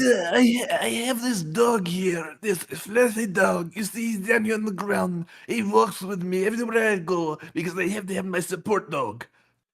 The dog makes all the choices. So, like, Fluffy, do we go to war today? And it pushes a button. Hell no! And then Lukashenko goes, all right, it is settled. Man, I tell you what, Lukashenko's trying. I heard Lukashenko's trying to pitch a new film to the film studios called Dogatui, like the sequel to Ratatouille. Where the dog pulls the hair for Lukashenko. He doesn't even have any hair. That's the problem. The movie failed on that front. He's bald. So I mean, they can't have Dogatui. The movie is scrapped. It didn't ever get off the ground. Man, Lukashenko, he's like in his presidential office, and someone comes in there like, Mr. President, there's another protest out in the streets. Just shoot them or something. But let me ask you this. Is Mandarin the same as a tangerine? It's like, oh, God. It's like, not again. Oh, man. Dude, I gotta be honest with you, though. Lukashenko is the stupidest guy alive right now who's in charge of a country. I don't think anyone beats him, really. Yeah, he's pretty dumb. He's top tier dumb. While he's stupid, no one can ever say that he has made as stupid a decision as Putin in going to war with Ukraine. And that decision is paying in dividends still to this day. Up inside of the area of Kostroma, and particularly in the little town of Volgorachensk, we were able to see that the Ukrainians were able to land a hit on the largest thermal power plant, or the third largest thermal power plant in Russia, and knocked it out. There you can see it right there. And the whole sky is red around it. And it just looks beautiful. It looks like a nice sunrise around the thermal power plant, but it certainly isn't getting cool around that thermal power plant. It's only heating up. The Ukrainians did land a very heavy hit on it, and from what we understand, the power plant is now inoperable while repairs are being effected. Meanwhile, all the way out in Bashkortostan province, or Oblast, or Bashkiria province, we were able to see some smoke rising in the morning from an oil storage depot. Man, look at these Lamborghinis. Man, dude, I can tell you, man. Oh, that's a Lada. Look, that's a modern Lada, and that's an old Lada.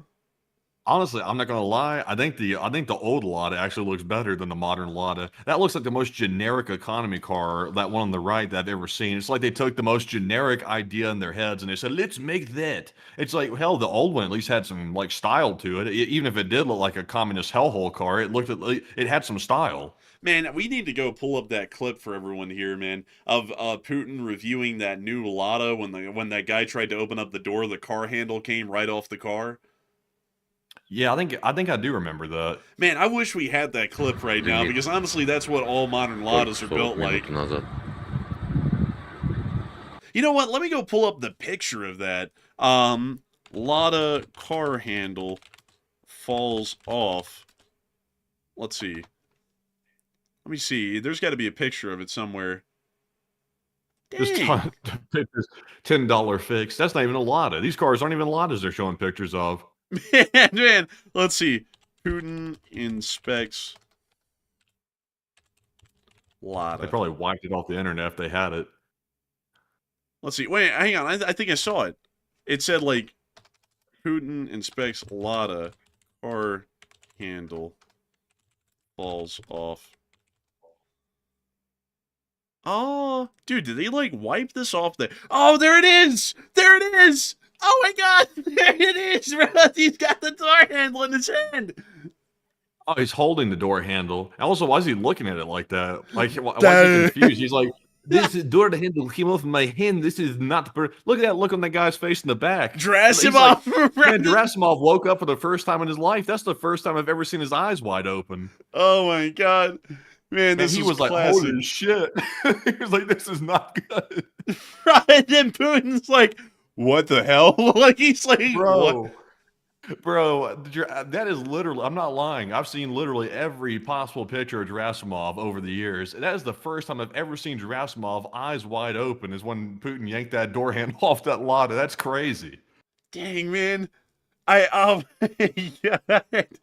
wish we could get the clip of this. There is a clip of it somewhere out here. Sadly, we won't look for it right now because we've got more news to cover and only little time to do it in. But if in the question segment, folks, if a lot of people want to see that clip, we'll try and find it out there somewhere and show it to all of y'all. But moving on from that clip out there in the Bashkiria Oblast, and moving on down to Volgograd, we were able to confirm that the Volgograd refinery was shut down from the damage that we saw it take last night. Okay, that woman sounded like a Star Wars laser blaster for a minute. I have no idea why she sounded like that, but moving on out of that area and on up into Ukraine. It's now time for us to get to the frontline news, and there was a good amount of it today. Starting off, the Russians did bombard the city of Sumy today. We were able to see an explosion on the road in Sumy. These sorts of things happen a lot, but every once in a while we do take a little bit of time to show y'all what's actually happening on the streets of Ukraine on a daily basis. And we're going to have to mute that music right there, but getting to the clip, we can see the explosion right there in the middle of the street. This did actually result, I believe, in 1 or 2 people being wounded as a result in the car that was off to the side of it when the explosion occurred. Moving on from that and on into our location unknowns, we also were able to see a couple of interesting clips. For one, we were able to see the Russians bragging about creating a Buhanka that's controlled like an RC car. Take a look at this.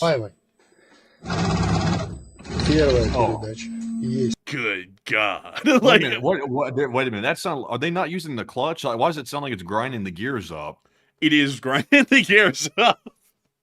But they remote controlled the gear selector, but they remote controlled the clutch. Like, if they are, I would like to see that. Notice they're not showing that on the floor either. Oh no, because it's not there. Like it. Oh, damn, bro, those gears are finished. Oh, that's bad. Damn, that's excruciating. Oh. It keeps going. That's like a damn coffee grinder on those poor gears. Also, what was the point? They just rode through all 6 gears in that for no reason at all. Like, they literally just ground the gears down for no purpose. It wasn't even moving. Man, they were just trying to display it with pride. And look at this guy, man. He's got like a little racing car set up to drive a Buhanka. He's got that nice sim setup though. That's an expensive controller right there for that steering wheel. Dude, he's got the paddle shifters for the Lada. Bro, he's got paddle shifters on the gaming steering wheel to drive a Lada. Like, that thing's ever gonna have that. Like, ever at all.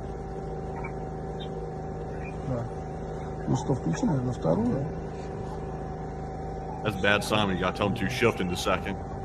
Uh-oh. Oh, clutch is pressed. So they do have a clutch operated. Why the hell does it sound like it's grinding all the gears up? Man, just because it is. Just because it is.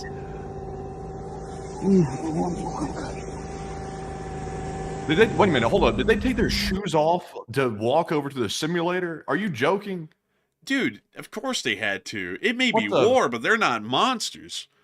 You're telling me that literally the Russians, who are known for having like mounds of trash in their pits, trenches, they have the dirtiest, nastiest base camps, that they took their shoes off before they walked on the outdoor tarp to get to their simulator. I mean, I don't even understand.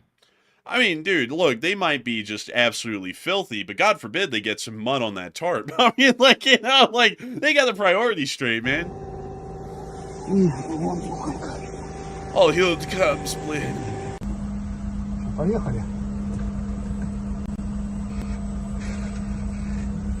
Well, that's the end of that. I don't see the thing out there anywhere. I think it might have crashed. Oh, it was out there. It was really small, though. Also, we got to see this Ukrainian unit after 100 days at the front line, finally getting to rotate out. These guys got through 3 months of frontline fighting. Айдар повернувся з бойових. Передали позиції. Бажаю. Молодці. Що там, дошов? Рюкзак я достал? Помашите, бля, для історії. Для історії. Риням. Молодці, красавці. Well, that's the end of that clip right there. But moving on from that and on into our next clip, we also get to see a little bucket brigade. The Russian outpost caught on fire from Ukrainian attack, so they started bringing in water in the pails. Oh, someone's got the chainsaw out.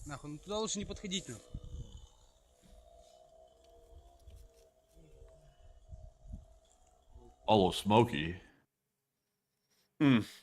Looking real smoky. And, well, folks, brace yourselves. This is the Russian Casualty Report. Today was a really bad day for him. Oh! They got one Bobcat skid steer. They got one Bobcat, by the way. Just one of them. They got one Bobcat. You understand? They got one of them. I'm happy for one, but tell us more. A singular Bobcat. But it's a great day to see one. Nevertheless, Miss Disa, keeper of the record, stated that today is the highest troop loss since the 14th of October of 2025. No tanks again, but artillery and UAVs are low. Another special equipment was lost. And over the course of the past 24 hours, 1,170 Russian soldiers have been wounded and killed, along with 6 APCs, 84 supply trucks, 15 artillery pieces, 172 drones, and 1 Bobcat skid steer. In terms of the infantry losses, they were quite high today, and it does appear that the Russians are not doing too well inside the city of Pokrovsk. Nevertheless, while the Russians are not doing that well in Pokrovsk, we do have to bring up someone who has not done well back at home. Sergei Lavrov. Let me go pull up a picture of him for y'all. The horseman of Russia. They say... A thoroughbred. A fine example of the Russian equine species. But nevertheless, Lavrov here is the foreign minister, or the foreign minister, of the Russian Federation.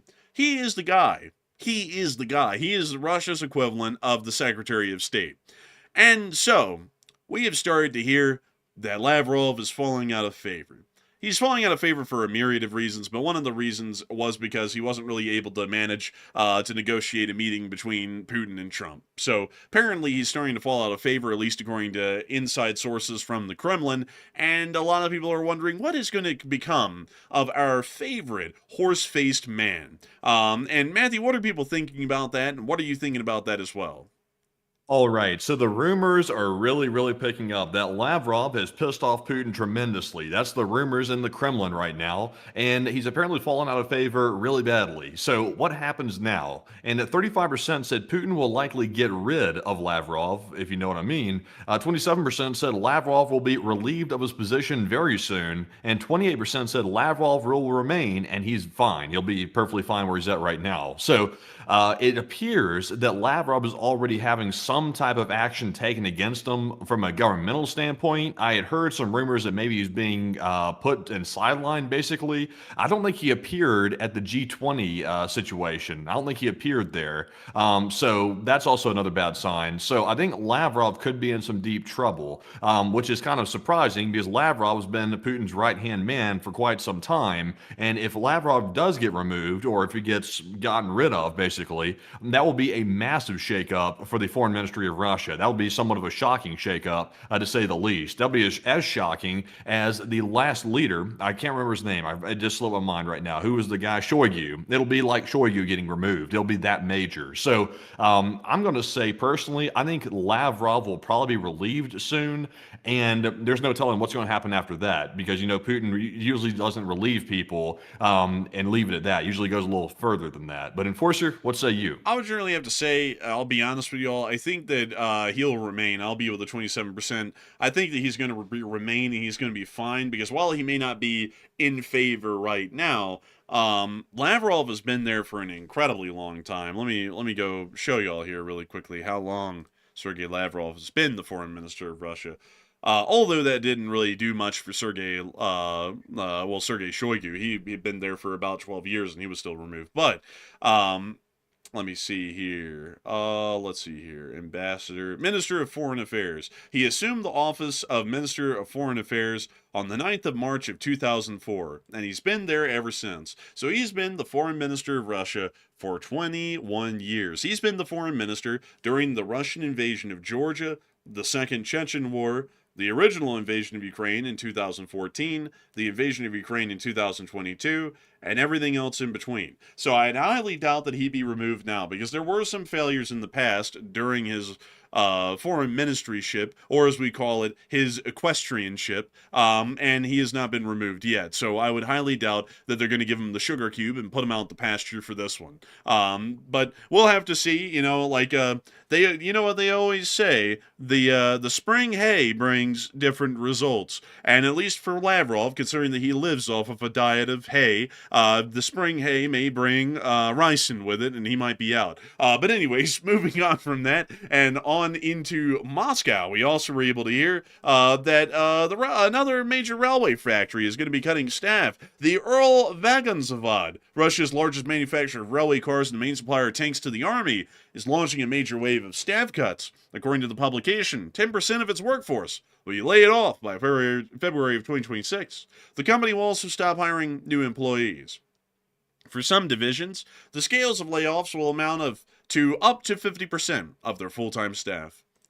That's very sad for them. Oh, boo-hoo-hoo. Moving on from that, we also got to hear that the former commander of the Russian 58th Combined Arms Army, Ivan Popov, some of y'all may remember him.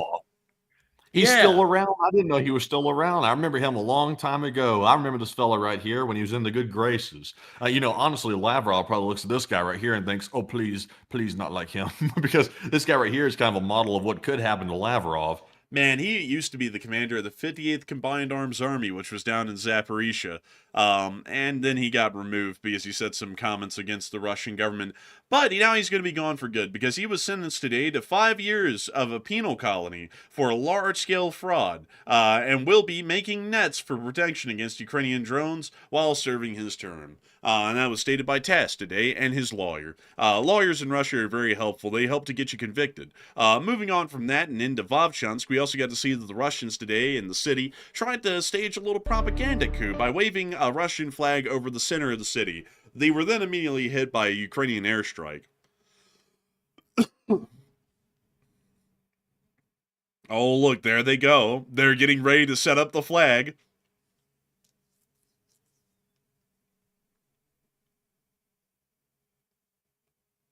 Look at them. Look at them go. They're getting ready to set up that little flag on the top of the building. Honestly, this is looking like the city of Luton. Oh, and there they all went in an airstrike. You know about the city of Luton? The city of Luton? Luton, England? Yeah, you know about Luton. Yeah. What about Luton? It looks like this somewhat. Oh. Oh, dang. Oh, man. Poor old Luton. Man, poor old Luton. Luton. I think Luton was one of the worst cities living in the UK, according to what I've heard. It's not the worst. Like, I would say there's probably a worser still out there, but this is Luton, folks. Luton. Man. I watched a video of a guy walking through the streets of Luton. Also, by the way, Luton has an unfortunate way of sounding like looting, but it's Luton. But I saw a guy walking through these streets right here, and he was getting harassed and heckled by a bunch of crazy people all over the place. So it looked like a hellhole. Yeah. Yeah, it kind of is. But there is a place worse than this. There is a place worse than Luton, Matthew. A place that truly no one goes. A place where the sun doesn't shine. Birmingham. Bournemouth. Bournemouth. No, man, that's a seaside resort town. Oh yeah, you don't remember what we went through in Bournemouth? Man, in the UK, like Bournemouth is like near the top of the list.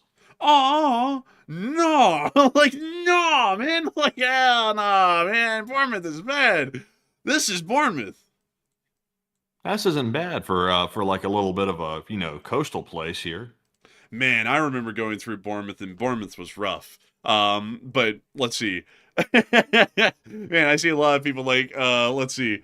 Some people are saying their own places or places that they know. Detroit's on a different level. Detroit's on a level of its own compared to everything else. Let's see. Someone said Grimsby. I mean, honestly, there are actually a decent amount of rough places in Britain, much like there is in America. But there are also some really nice places in Britain, much like there are in America. But anyways, moving on from that and on down the line towards Kupiansk, we also get to see Russian equipment being targeted and destroyed in this area. And there goes a D-30, or at least a whole artillery battery's worth of them.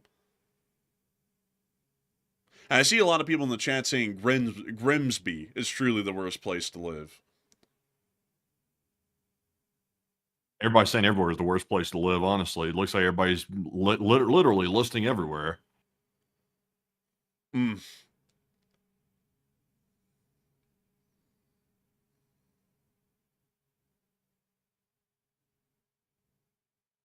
Also, by the way, while we're looking at this footage right here, just a quick little side note update about what North Korea did.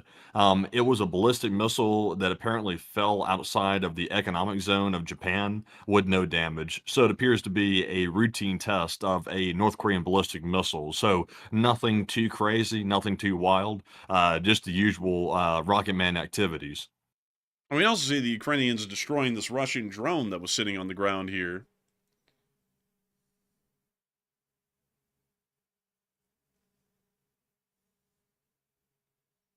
And a couple of others as well, including this one. They're really wrecking that. Oh, that thing started smoking. A little lithium fire. Well, that's seeing that clip. Nice to see, though. Very nice to see. Moving on from that and on down into the area of Toretsk, we also got to see the Ukrainian National Police patrolling the streets, keeping them safe and without crime. They took down that drone. Crime-free is what they call it. Now they're going to take down another Russian drone. This one's still flying. They also got they got the shoddy. They got the shoddy out. Oh my lord, man! Oh, look, they're high-fiving. It's like a good day in the COD lobby. They got the ass pad too. That guy did, like he was going to go to a football game or something. Man, and now they're going to get the Zala. The Zala Zala zing, Zala Zala bing, bam. Man, it's like shooting skeet out here on these streets. Wow, he's letting it go with the shoddy. Look at that. Man, he don't play. Someone in the chat said shawty is perfect for drones. No, it's shoddy. It's not, it's not shawty. That's something totally different. Man, they gonna stay shouty on him. Man, get him. Man, I'll tell you what. Shawty a little rough around the edges. She can take those drones on, I'm telling you. Man, I tell you, man. Listen, if I say you taking on drones, you take it on drones. Like, get out there. But they are absolutely getting them in the National Police. Really putting in the hours. Oh, and there went another.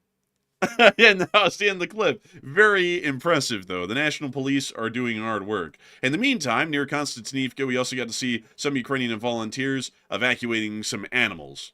But we're not going to show that whole clip. The link will be in the description below for that one. So if you want to see them evacuate the animals, you can click on the link in the description below for the day 1351 Global War News Map, and then you can go right here and see it for yourself. Moving on from that, though, and down towards Pokrovsk, we also get to see that a Russian truck did enter Pokrovsk today. The Russians have entered the southwestern area of the city and are slowly trying to progress through it and attempt to take it. The Ukrainians are inflicting heavy casualties on the Russians. That's the reason why there's been a sharp increase in infantry casualties, but beyond that, the Russians are still making a little bit of ground each day in the city.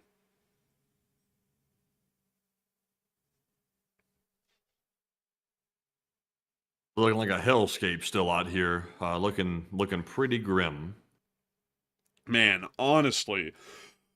And that's the end of that clip. And moving on from that into Kotlin, we also got to see the 413th using, well, the Russians at least, using a bathtub as a shield.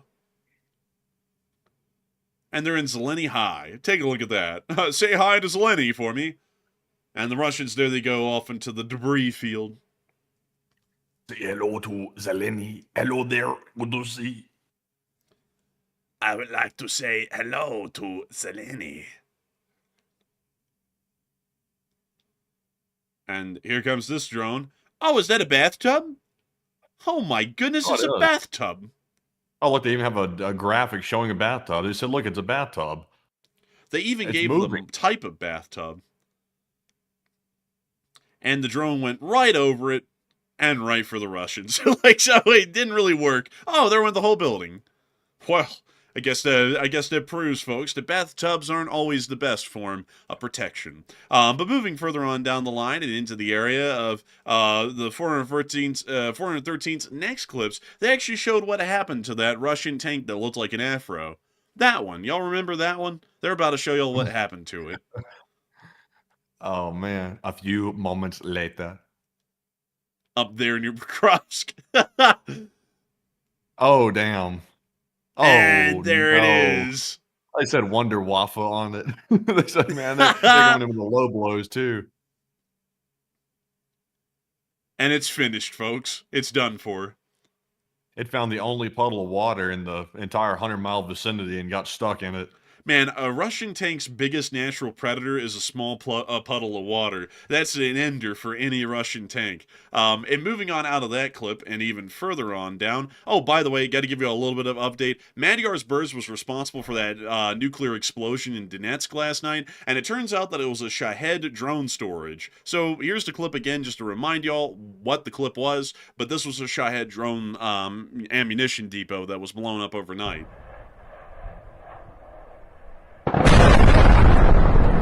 And it was a success. So great to hear. Moving on out of that and further on down the line, or really more so on up the line and into Kyiv. It's time for us to get to the speech from President Volodymyr Zelensky here on day 1351 of the war. And this time, folks, he's outside. So without further ado, here's the speech. Peach! Здоров'я, шановні українці, українки. Сьогодні є наші нові санкції. Пакет проти російської діяльності в Арктиці.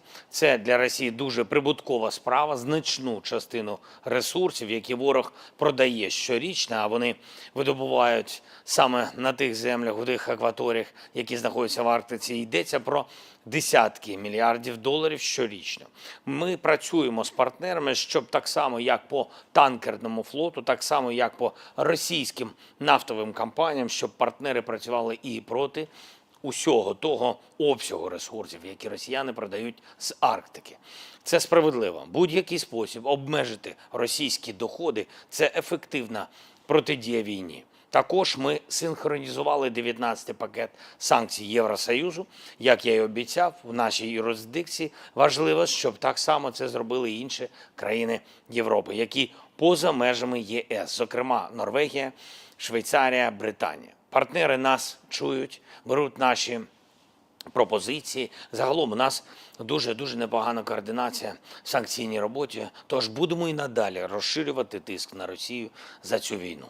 Також я доручив готувати нові наші рішення РНБО України проти російського виробництва зброї, проти їхніх схем обходу санкцій, проти російської пропаганди і також проти осіб з українським громадянством, проти колаборантів, які обрали Росію та заробітки з нею в час війни. Діяльність таких осіб має бути заблокована. Ми готуємо також сьогодні дуже активно ставку та деякі інші формати з військовими, з міністром оборони, з командою Офісу, за підсумками поїздки на Донеччину, на Дніпровщину цього тижня. Були питання від бригад щодо рішень, які працюють, на жаль, не повністю. Були також і відгуки комбатів щодо постачання зброї, програм підтримки. Ми будемо збільшувати фінансування бригадам, будемо збільшувати фінансування корпусам, які на першій лінії в найбільш гарячих боях. Також урядовці повинні збільшити можливості військових купляти необхідну техніку, обладнання, компоненти. Багато, зокрема, питань по списанню майна. Ми все маємо врегулювати. Говорили детально і про нову контрактну основу служби в нашій армії. Все це опрацьовується. І повинні бути чіткі деталі для наших воїнів. Важливо також відзначити наші підрозділи, наших воїнів, які роблять дійсно новаторські речі і в боях, і в порятунку поранених. Я вдячний всім дійсно небайдужим нашим людям, які роблять абсолютно все можливе, щоб захищати українські позиції, знищувати окупанта та рятувати наших людей після поранень. Цими днями надзвичайно добре відзначились хлопці з нашого 1-го окремого медичного батальйону, які займаються евакуацією поранених на сході нашої держави. Військові провели фактично унікальну операцію для порятунку пораненого за допомогою наземного комплексу. Було 6 невдалих спроб евакуації і дуже щільний вогонь росіян, але все ж таки 7-ма спроба спрацювала. Цей наш наземний дрон допоміг, і зараз поранений боєць проходить вже лікування, реабілітацією. Його життя збережене. Дякую за це. Сьогодні я підписав указ про відзначення учасників операції державними нагородами. Ми будемо масштабувати всю саме таку технологічну основу нашої армії. Більше наземних комплексів, які працюють на фронті, більше дронів, всіх типів дронів, більше постачання сучасних рішень, які допомагають досягти результатів в бою, у забезпеченні бойових наших підрозділів, також в евакуації наших поранених воїнів. І ще одне. Готуємо домовленості з європейськими партнерами щодо нових наших можливостей у захисті, в активних діях. Найближчими тижнями, в листопаді, ми маємо це фіналізувати. Будуть нові пакети підтримки для України і ще важлива угода для наших військових спроможностей. Слава Україні! Ram Slava. And with that, that is the end of the speech from President Volodymyr Zelensky here on day 1,351 of the news from around the world. And then it's going to be moving us on to the second segment of this stream where we get to talk to each and every single one of y'all. And boy, howdy, folks. Is it going to be a fun segment? Oh, it's going to be a fun segment. We get to talk about literally anything and everything except for religion, politics, climate change, or whether the A-10 is relevant in modern warfare or not, because we all know that really gets the blood pumping. Too much, really. But still, beyond that, anything and everything is on the table. We can talk about it all day long. All night long, as a matter of fact, if y'all would want to. But with that, folks, it is time for us to move on into that second segment of the stream. And I also got to say, folks, a huge thanks to everyone who has been watching so far tonight already. A lot of people have been watching the stream tonight, and we are starting to notice that slowly and yet surely, more and more people continue continue to return to the Enforcer show the longer it's returning back on air. As a matter of fact, tonight, folks, we've actually had a few more thousand people watching every single hour tonight than last night, and last night was the same, in a different way, well, pretty much in the exact same way. I've got to say, we're entirely honored and greatly appreciative to have had so many people returning back to stream with us. We are always happy to have y'all here, and we're always happy to be able to continue to cover the news for each and every single one of y'all. And so with that, folks, it is time for us to get on into that next little segment, where we get to talk to all of y'all. And so, Matthew, what do we got? All right, so jumping into our last segment of questions here, it's time for our super chats, our live chats, and the Morse code decoders. It is now time to jump right into it. So our first one here goes to none other than BC Skyman, a channel legend, by the way. And he puts in a $30 support. And thank you very much, BC, for throwing in that $30 support right there. I'm not sure if he's still around, though. I think he might have maybe already left for the night. I'm not really sure. But a huge shout to you, BC, for that generous support. And he threw in a super sticker. He threw in the Doge creature upside down, laughing hysterically. He also threw in the Doge creature waving the #1 flag because it's the #1 samurai, apparently. It's wearing a samurai's outfit, and it's waving the #1 flag, which I do like quite a bit. But thank you very much, BC. And Enforcer, what say you? I gotta thank you greatly for the support, BC Scammon. I gotta say, I love that Shiba Inu. That thing is a very cute and sweet creature. And also, I gotta say, BC Scammon, I thank you greatly for always being here and enjoying the show and supporting it, because folks like you have been here for years, and not only that, have supported the channel for years and helped us to keep this thing running and on air every single day. We're greatly appreciative for that. It means a great deal to us. It means a lot to us. And you know something, folks? I wanted to bring up something to y'all that really meant a lot to me, and I thought it would mean a lot to y'all. Maybe to take a look at it. Maybe to take a little look around. Because I wanted to bring up Utah for a second, and particularly Salt Lake City. A magical land. Look at it. Salt Lake City, all the way from Ogden down to Provo, and of course, Salt Lake City in the dead middle. And I gotta say, folks, what a cool and amazing place the state is. It actually has a lot of history to it. Like, Matthew, I'm going to share with you an interesting piece of history you may not know. Did you know that the town of Colville, which we drove by to get here when we were moving in, was actually founded by the Mormons when they were trying to found the independent nation of Deseret, and Colville was supposed to be the city that provided all of the coal for the nation of Deseret. Did not know that, but that's pretty cool, though. Yeah, it's pretty cool. That's why it's called Colville. And there's also another place further on down near St. George that has a very similar sort of a name to it. It's a ville of a kind, and I'm trying to think of what it was.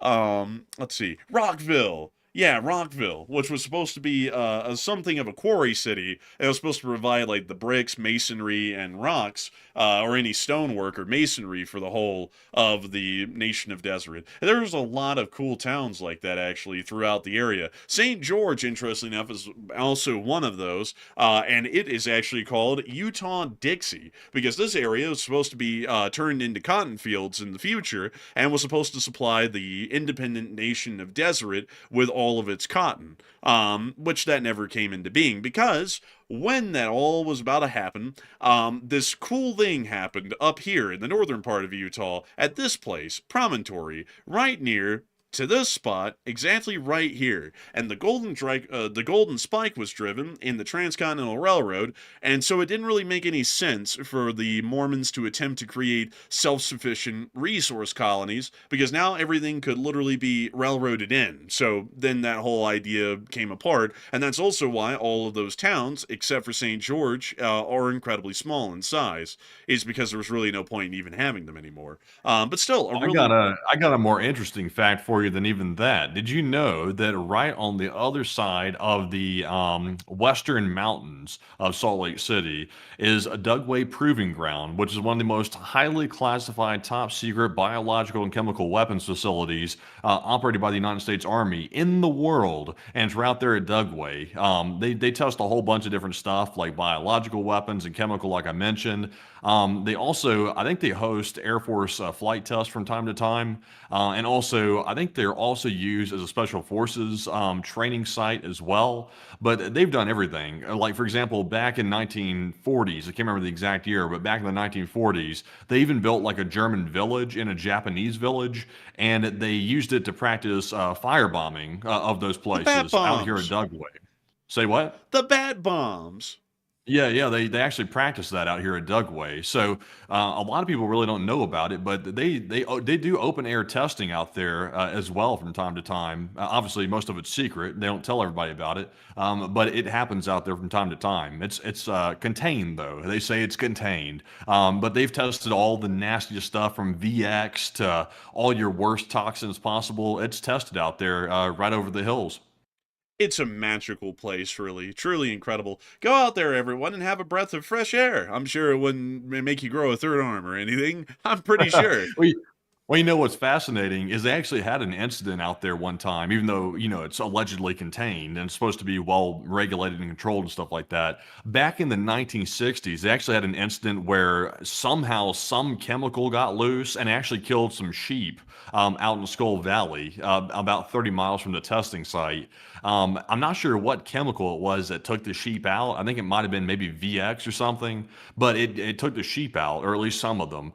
So that I think that's the only one on record that's actually happened, that some type of chemical has been released and actually got out. I think that's the only one. Interesting. That's actually very interesting.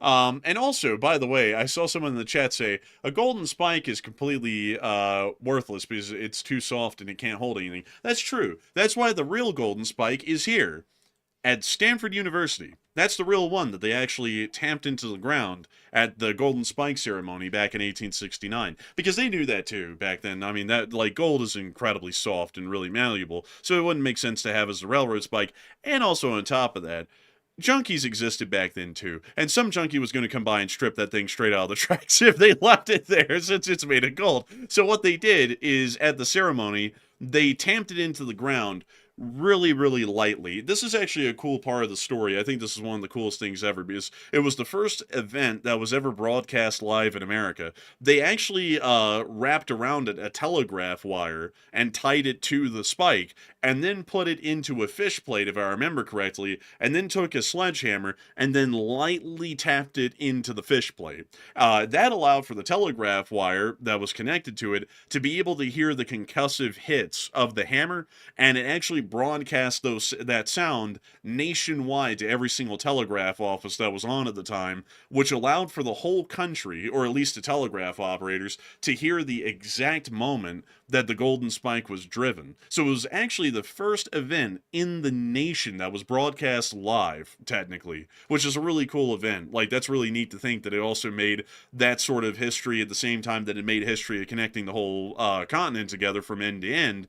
But that's the original spike. It's right there. There also is a replica that they have in California. Yeah, well, actually, there it is. Yeah, right there. This one's at the California State Railroad Museum. This was a replica. This one isn't the real deal.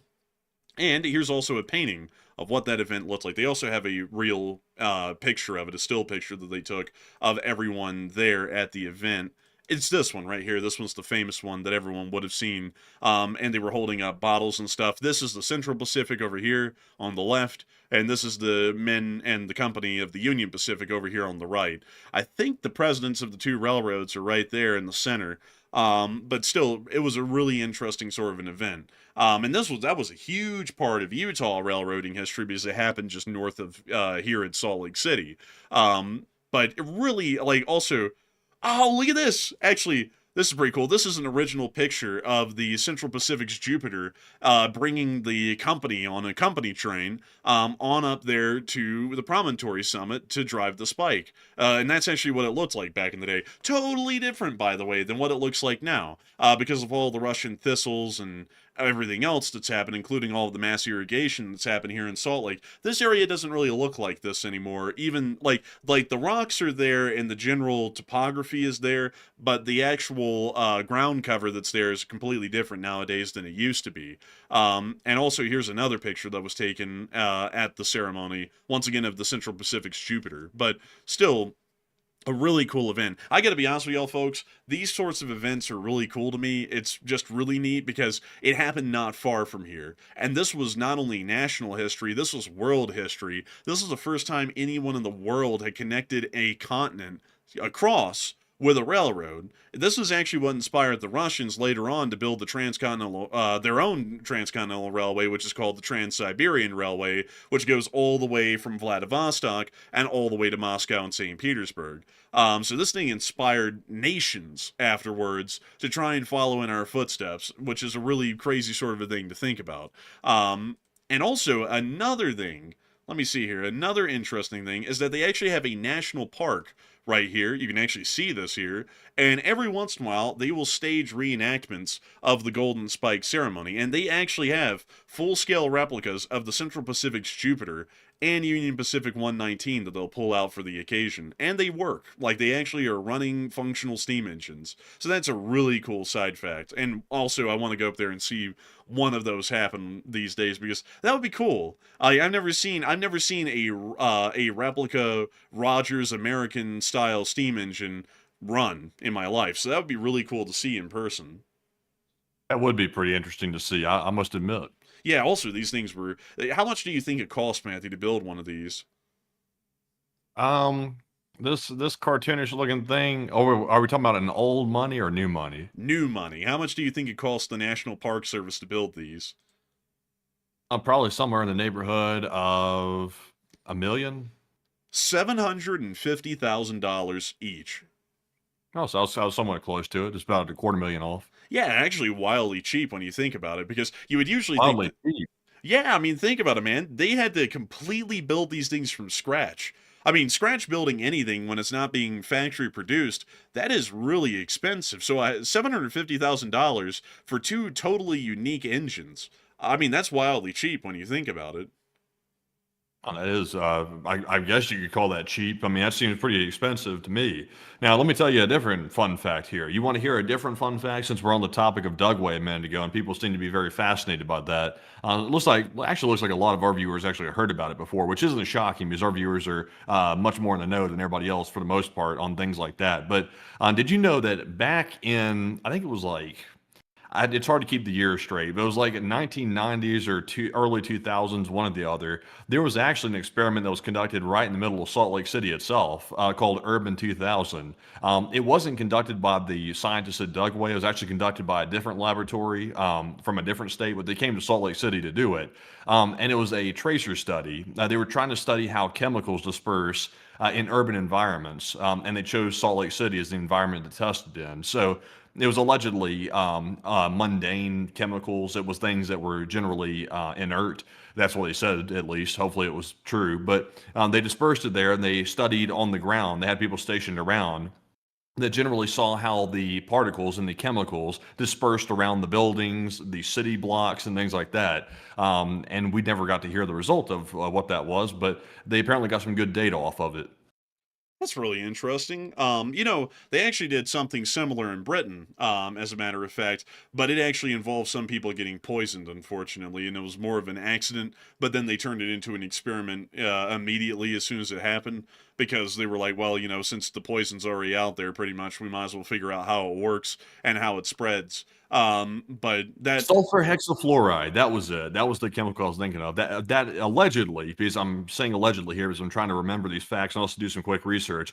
Sulfur hexafluoride. So that's inert. It should be inert. I think it was Livermore that did that one. It was not Los Alamos. I saw someone say Los Alamos. I think it was Livermore. interesting. That's actually really interesting.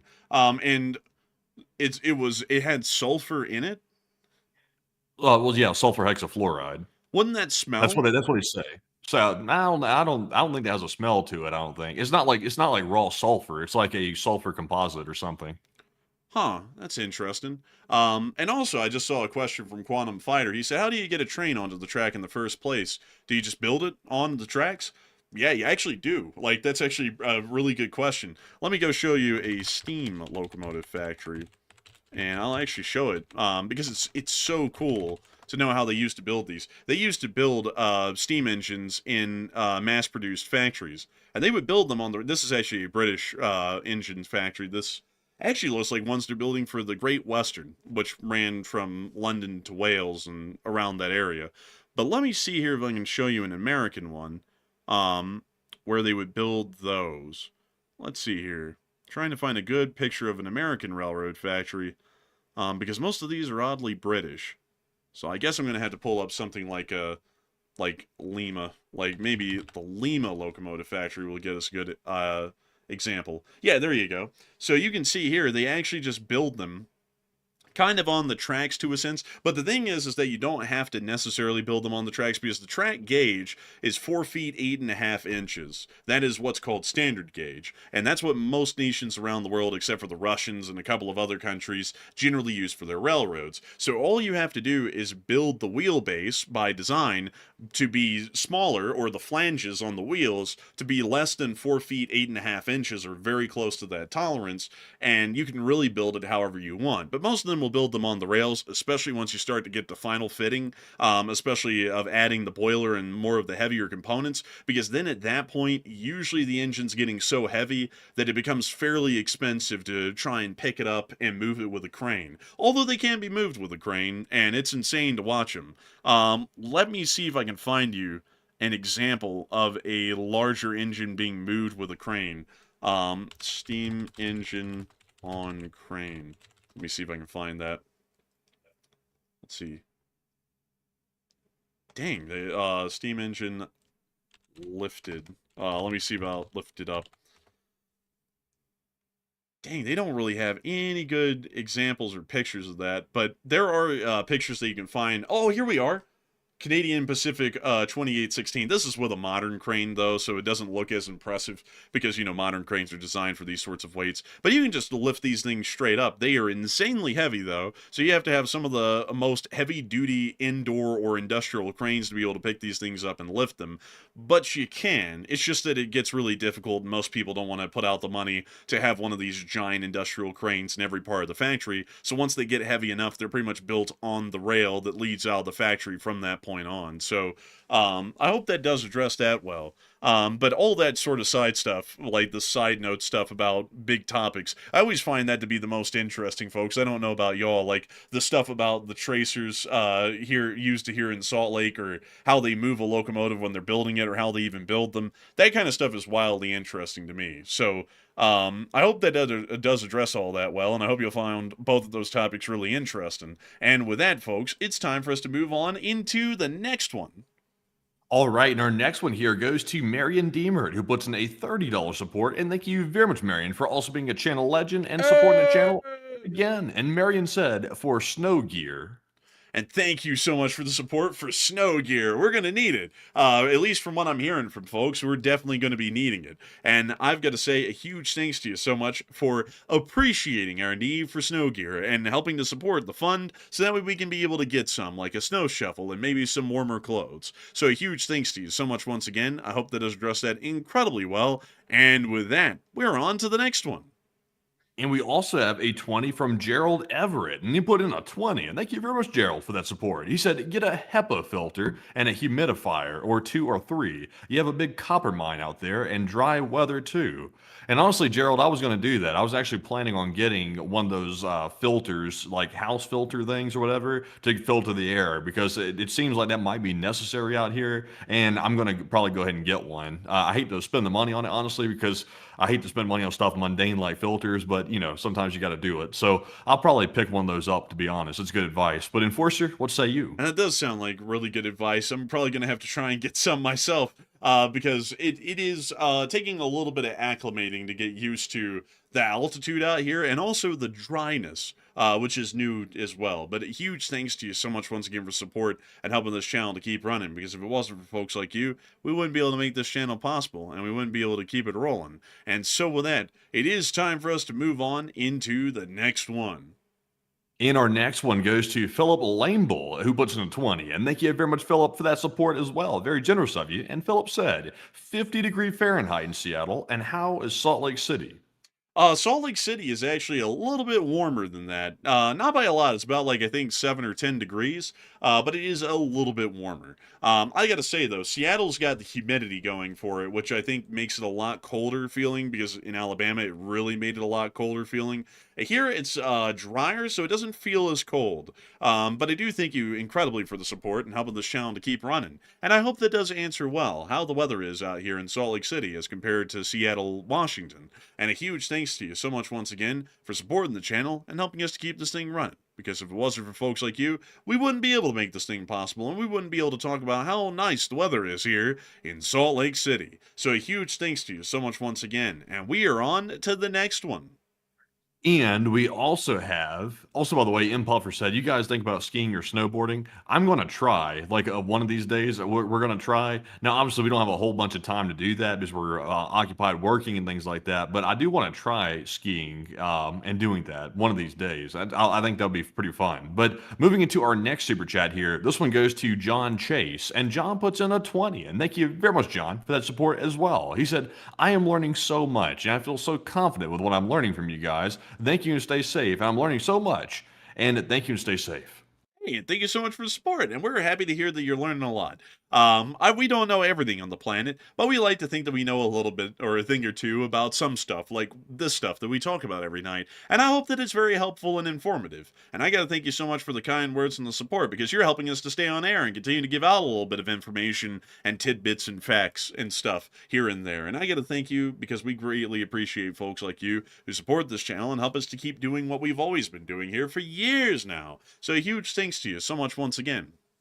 And before we move on to the next one, folks, I just remembered what my real point was of bringing up Salt Lake City. Matthew, have you ever heard of the Denver and Rio Grande?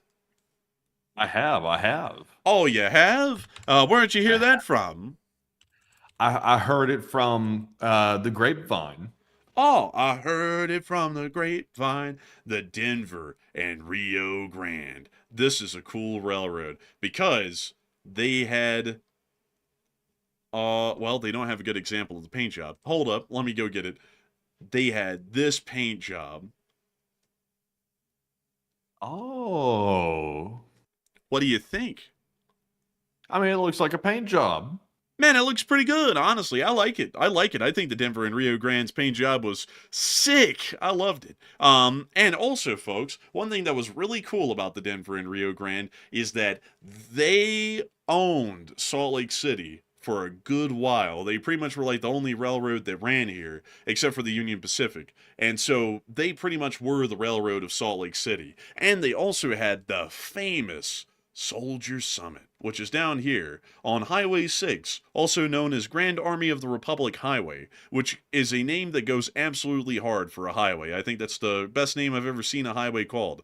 But it's really cool because that highway follows the Soldier Summit up the beautiful scenery of the Soldier Summit, which is right through here. Really cool place. But I was wanting to bring that up, folks, because I just really like that paint job right there, that black and orange paint scheme.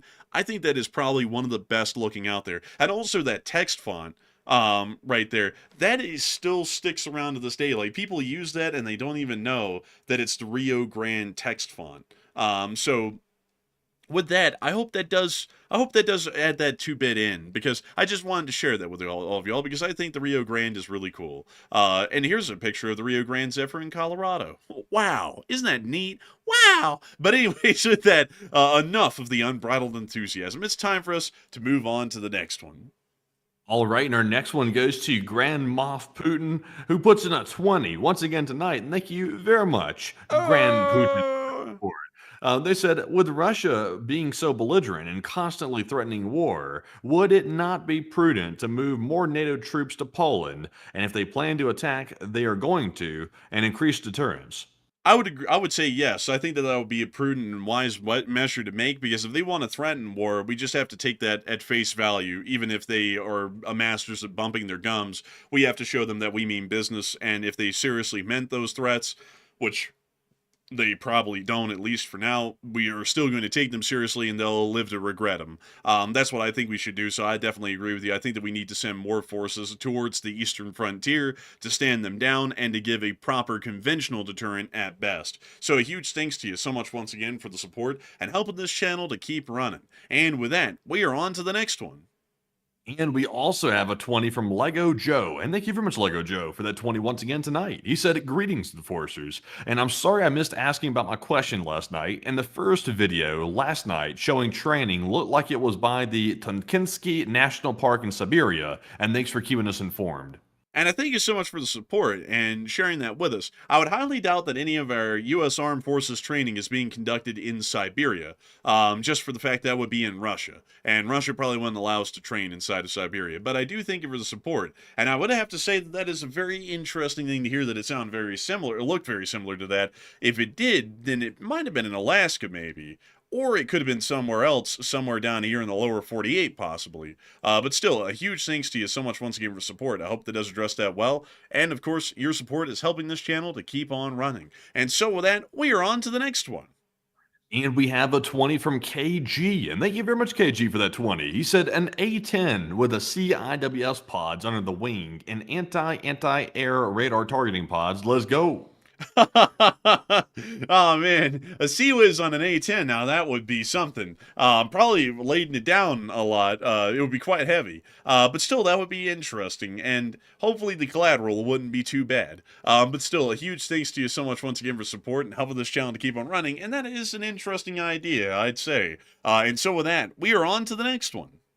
And our next one goes to Con45, and Con puts in a 10, and thank you very much, good sir, as well. He said, there was a huge Russian surrender today in the Russian encircling operation around Pokrovsk, and Russian soldiers are now surrendering in Shakove, Nyankorivka, Novotoretsk, Zatshok, and Razin. And I thank you for the support. Unfortunately, I don't have any footage of that from today, but I will be looking for it. It might just not cross my feed yet, and it'll be showing up tomorrow. But I do thank you so much for the support and helping this channel to keep on running and sharing that with us. And we'll be looking into that and trying to corroborate that when we can. But a huge thanks to you so much once again, and we are on to the next one. And we have a 10 from Cachulian343, and thank you very much, Cachulian, for that support. They said territorial defense forces are a great idea, and 1, every city is a porcupine then. Number 2, it instills civic pride and responsibility. Number 3, it teaches people how to defend themselves. And number 4, to Russia families are combatants.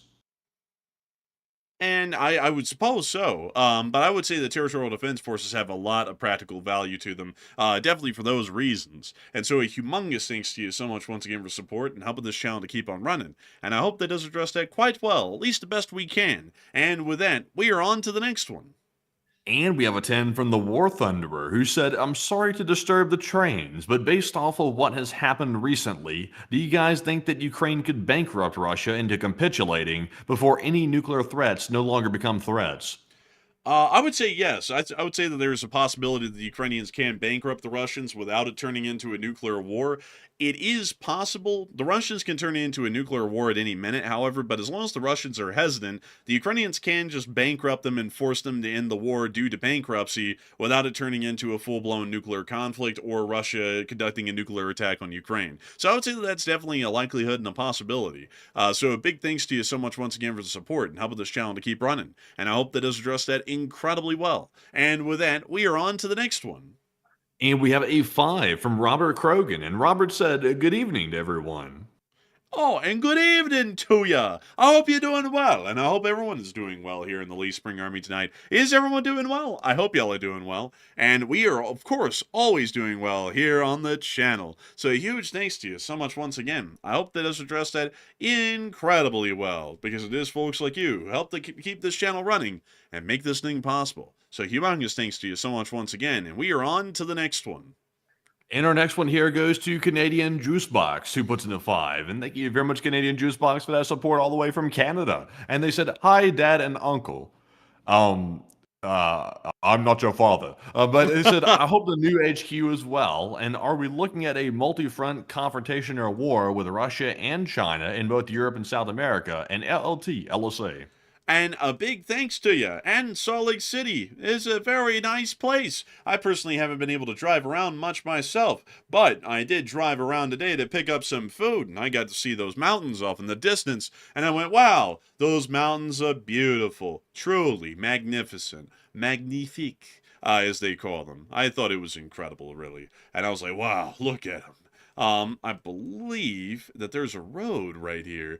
Little Cottonwood Canyon's what they call it. Let's go up it. Is there any restaurants up here?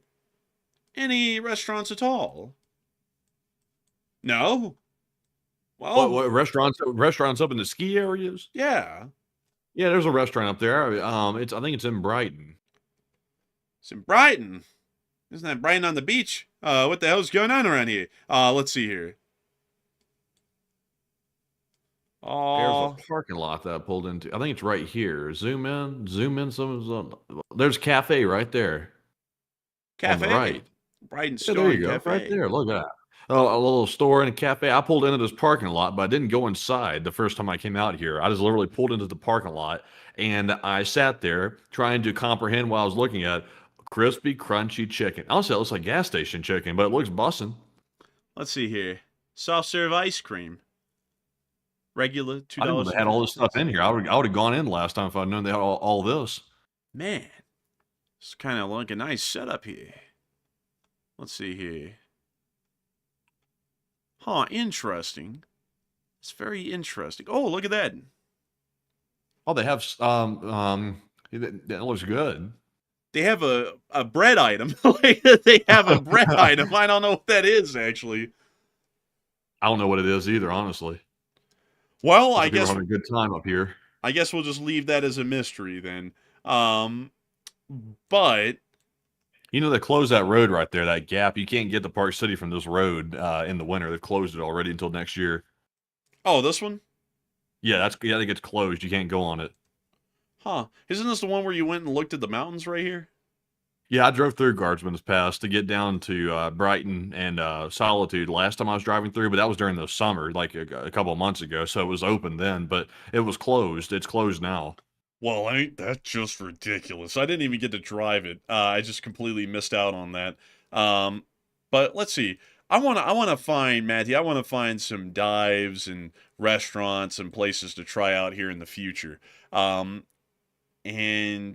I just can't find any. Oh, wait a minute. The Albion Grill. What does this look like? Oh, that's The Danubian Slime Devil. I think that's a loaded potato. I think that's a loaded potato right there. Also, it's Where's like this? this is at the Albion Grill in what was it called? What's this place called? Alta. Alta. The Alta Ski Shop. Wow. Oh, rentals. Rental. Would you rent Wow. shirts or is this for sale? I think these are for sale. Ah, okay. I was about to say, how's that work? You rent a T-shirt. I've never heard of that concept before. Hi, I'd like to rent a t-shirt, please. 2 hours, like, yeah, sure, you can rent one. Ka-ching. But let's see here. Man, where in the world are some restaurants up here? These mountain passes. Oh, Billy Blanco's. What's this? You said Billy Blanco's. For some reason that like exercise videotapes popped in my head. I don't. There was like something like that. There was like exercise videos or something back in the day. I like how they theming it with the cars though. Oh wow, look at that. That looks like an old Ducati right there. That's pretty cool. This place is actually crazy. Man, the food looks decent. The food looks pretty good. What are the other places around here? Oh Shucks Bar and Grill. I like the This is theming. Park City, isn't it? Yeah, well, not really, actually. This is kind of like around the corner, in another place that's called Summit Park. Oh yeah. I think that's down the street. Yeah, it's down the street. But let's take a look at. Oh, Sushi. sushi. Man, really nice looking. Oh, charcuterie. Ah, yes. I've never seen cucumber slices with it though. That's an interesting thing. That is a nice and interesting addition, that I will say. What was the other third place here? There was a third place. Park City Bread and Bagel. Huh. I thought bagels were made of bread.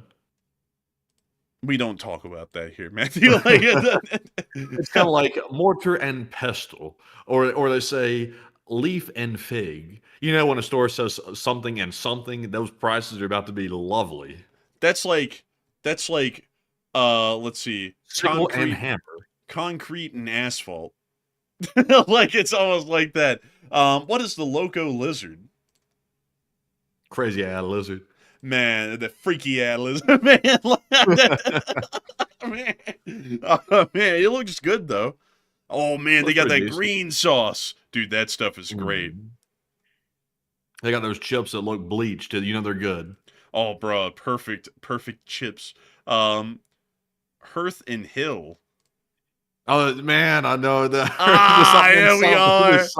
Something. We're getting into posh territory. Sickle and hammer. Oh, I'd like a piece of bread with some tomato and some leaf. That'll be $30, sir. Oh, that's reasonable, of course. But it does look good. Make it 60, please. Make it 60. I won't settle for 30. Waiter. Yes, this food is too cheap. I need to be at least 100 a dish. Right you are, sir. And they also have this dessert that looks like a cobbler with some ice cream on top, possibly, and fish with the green paste.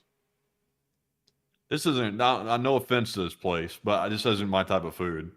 This isn't the food that keeps you full. That's for sure. No. Wait a minute. It drains your wallet and empties your stomach. There's a Best Buy right there. That's wild. Did you see that? Really? Oh my God. God. Really out of place. That is like so out of place in that spot right there. It's like you have like bread and butter, sickle and hammer, and then you just have Best Buy right in the middle of it. Also, some of these places have like no business in them. Oh wow, when was this taken? 2021. Okay. Bug. Yeah, so a lot of businesses are going under. Also, I was wondering what that was earlier, what this whole deal was, and that was exactly what I thought it was. Wow. Huh. Well, they look closed. But anyways, oh man, that was there's that Hearth and Hill deal, right there. And let's see, what else do we have? We got PC Yoga Collective and Boom Cycle Room. Man, I can tell you, This is posh. This is reminding me of Jackson Hole a bit.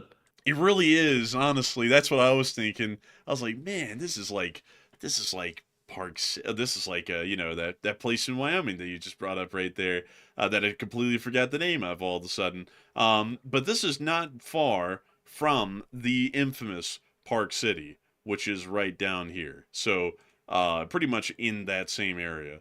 I gotta say, very interesting. What about the restaurants here in Salt Lake City, like in downtown?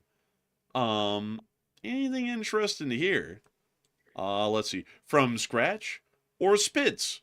In Alabama, Spitz came with every dish. Get it? They spit it. I'm just kidding. Oh, that actually looks pretty interesting. That does look pretty good right there. Did you know, fun fact, and also not accusing this restaurant right here of it, I'm just making a general statement, but did you know that most of the food served at restaurants these days comes from one of the 3 major food distributors? There's like 3 major ones in the country now that compete with one another. Did you know that? Yeah, I did actually. Yeah, it's really wild. They've consolidated down food distribution in just 3 companies. And if you order like jalapeno tater tots at one place, like in, let's say, Maine, it's very likely to be the same jalapeno tater tot you'd get on California's restaurants too, because the food distributors sell the exact same food all over the country. Honestly, man, it really kills the variety.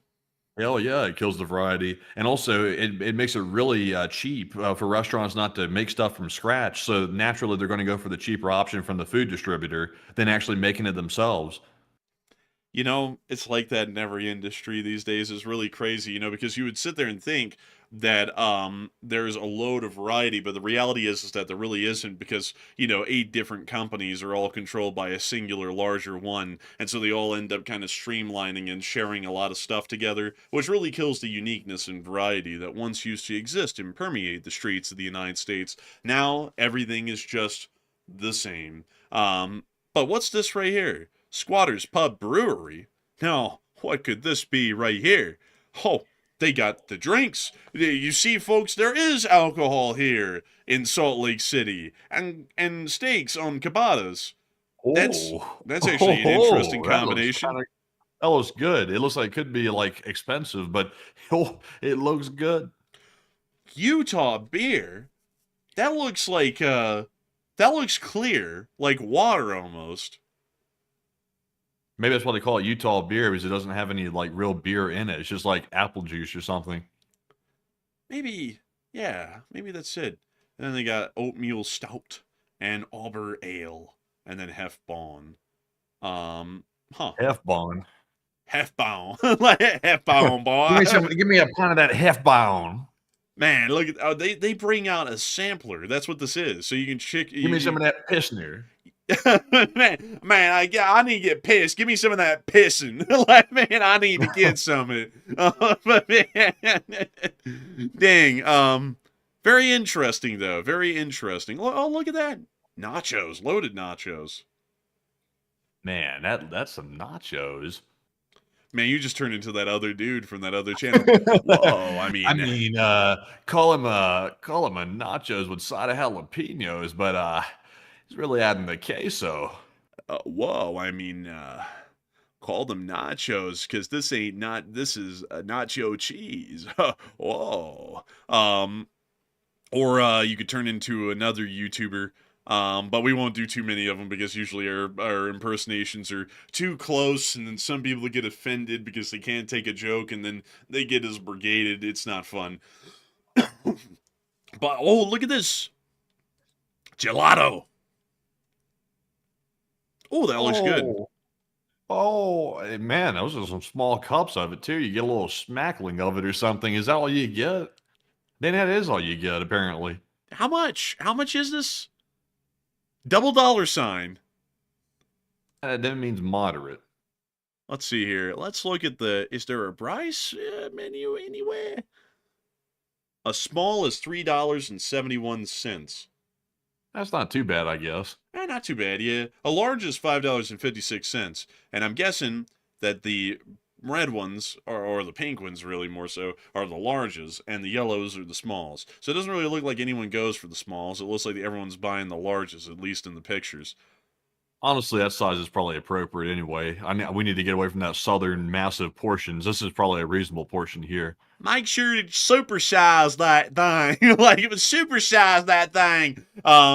Let's see, what else do they have? Let's see. A lot of brewery places, you know, that really is beating the stereotype that they have no alcohol here. Like Lake Where was that Effect. gelato place? Was that gelato place downtown? That was on the intersection of 300 South and 200 West. Honestly, it did look good, though. Like, might have to maybe give that actually a try one of these days. It actually kind of looked good. Yeah, so just remember 300 South and 200 West, and it's at that intersection. You'll be able to find it. You know, some of the folks, that is actually really nice for navigational purposes. I've been getting the hang of that recently, Matthew. I don't know if you have been, but I'm getting the hang of that whole, like, 200 South, 400 South, 600 South, yada, yada, yada, and then such and such West and East. Like, that is really easy to navigate, actually.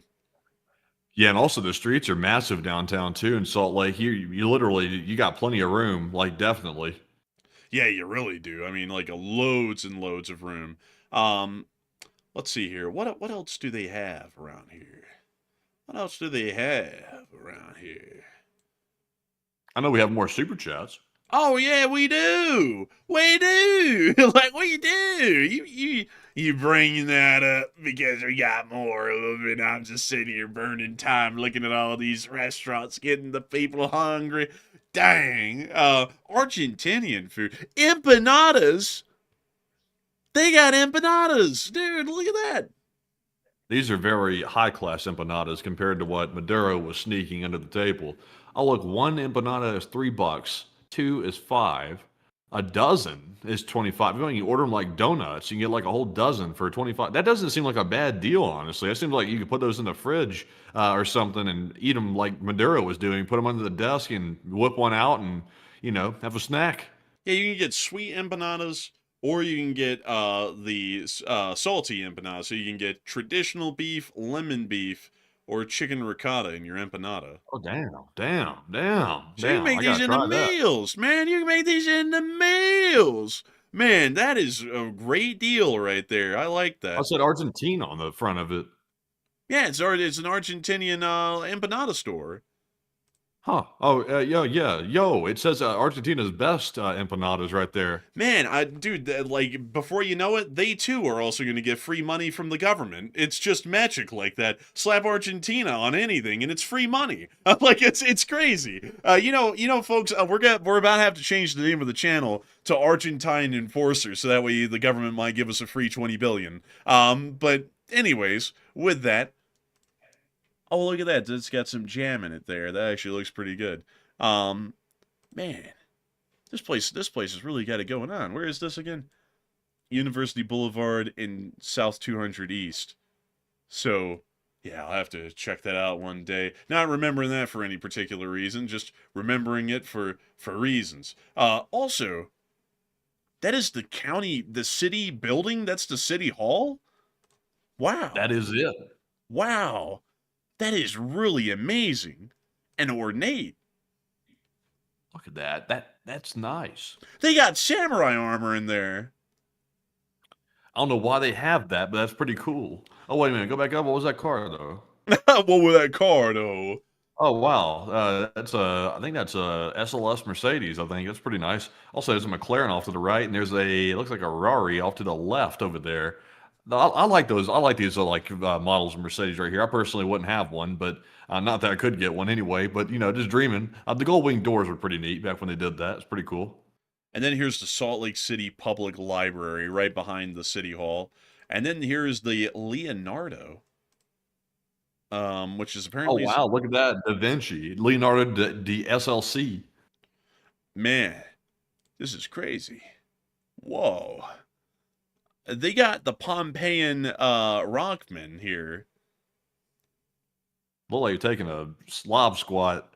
Man, this guy had his hands cupped over his face, and he was crying as he was dying in Pompeii in 70 A.D., I believe, if I remember correctly. But yeah, this is what these people were doing in their last moment, their literal last moment alive, and then they were buried in pyroclastic ash and got killed. So pretty interesting with that. Not to bring a downer on the whole deal, but that's actually what that is. Still, that's a very interesting place. But anyways, folks, enough of this. We are getting too sidetracked, and we still have super chats to address and live chats that we got to get to, too. So with that, we're on to the next one. All right, and our next one goes to Chef Danny B. It is Chef Danny, and he's back once again with a $40 support. And thank you very much, Danny, for that support right there. We do appreciate that. Very generous. He said, "Good evening, enforcers. Chef Danny here, and I took my kids to the skating rink on Sunday, and I haven't been on skates in over 20 years, and oh man, let me tell you, I can still skate, but my legs are still sore." Oh man, I haven't ever skated before. I did ice skating a little bit, but I've never done roller skating. That would be something new for me. And I got to say, You know what he's talking about? I thought he was talking about roller skating. Let's see here. The skating rink. Do people say the skating rink when they're talking about roller skates? Let's see. Ain't that like the skating, what do they call that? Skating rink. Skating. So it looks like that's for ice skating. So it doesn't look like roller skating. Yeah. So you're right. You're right. I'm stupid. I for some reason thought roller skating, but it looks like everyone's pictures are of ice skating. So we've gone ice skating before. But generally that was a long time ago, and we didn't really do it a lot. So I don't even know if I'd be good at it anymore, but it would be really fun to go out and try and do again. But I got to thank you massively for the support and helping this channel to keep running. I hope you all had a fun time doing that, because I'm sure that had to be a lot of fun, because I know when we did it, it was a good deal of fun. And so a huge thanks to you so much once again for the support. And I got to say, it's quite an interesting thing, ice skating it is, you know what I mean? But still, a huge thanks to you so much once again. I hope that does address that well. And with that, we are, oh, actually, it is He said roller skating. Yeah, he said roller skating right there. Honestly, I was getting mixed up. I thought he was saying like the ice, like ice rink is what you'd call it, not a skating rink. It would be an ice rink. So yeah, that he did mean roller skating. You know what you call a skating rink when it's kind of crappy? What? You call it rinky dink. Bruh, Rinky Dink the Wise. Listen, are you a news reporter or a freaking comedian? Anyways, as I was saying, Rinky Dink the Wise in 980 AD, he created the nation in Novgorod, the princely state, and there was a very great princely state. 2 hours later. Listen, I gotta listen, Tucker. Are you a clown or are you a real man? Anyways, as I was saying about Rinky Dink, man, the president sat there and said, "Shut the hell up with Rinky Dink. I'm tired of hearing about him. Like, I cannot handle this anymore. Lunch is canceled. Get out of here." All about Rinky Dink. I've had enough of that Rinky Dink. You gotta stop talking about it. I'm telling you, nobody wants to hear about Rinky and Dink. Nobody wants to hear about any of it. Man, you know, the president really said, they said, nobody knows more about Rinky Dink than I. And people have said, wow, you know a lot about Rinky Dink. And I gotta be honest with you, Putin, you gotta shut the hell up about Rinky Dink. It does not matter that much. That is absolutely stupid. Why the hell would you bring this up for 2 straight hours? We're here talking about a war that's happening in the modern day, and you're still running your stupid mouth about this dumbass guy from 1,000 years ago. I don't understand. Like, it's like... Excuse me, Mr. President. We were told in the media that President Putin was asking you about Rinky Dink. Could you tell us what you know about Rinky Dink? Rinky Dink, I don't know who that is. I've never heard of that woman. I don't know who that who's Rinky Dink. Sounds like a small-time player, Rinky Dink. They said, small time, small fry. They said, don't even know who he is. What a jerk. What a jerk. What an idiot. Like, Rinky Dink was a real stupid guy. He sat there and gave away a whole bunch of land, and everyone went, what is going on with this? And I said, I don't know, but his name sounds stupid. Like it has something to do with Peter Pan. Peter Pan, folks. I don't understand it. Like, it doesn't make any sense. And I gotta be honest with you all, I really don't like this Rinky Dink guy, and I don't really like Putin either now. He's really annoying, and he's insane. He's absolutely insane. But anyways, with that, I hope that does address that whole rinky-dink stuff well. But beyond that, the roller skating would be interesting. I've never personally gone roller skating before, but I hope that you all had a lot of fun with that, Danny B. And a huge thanks to you so much once again for support and helping this channel to keep on running. Because it is folks like you who help to make this channel possible and help us to keep it running. So a huge thanks to you so much once again. And we are on to the next one.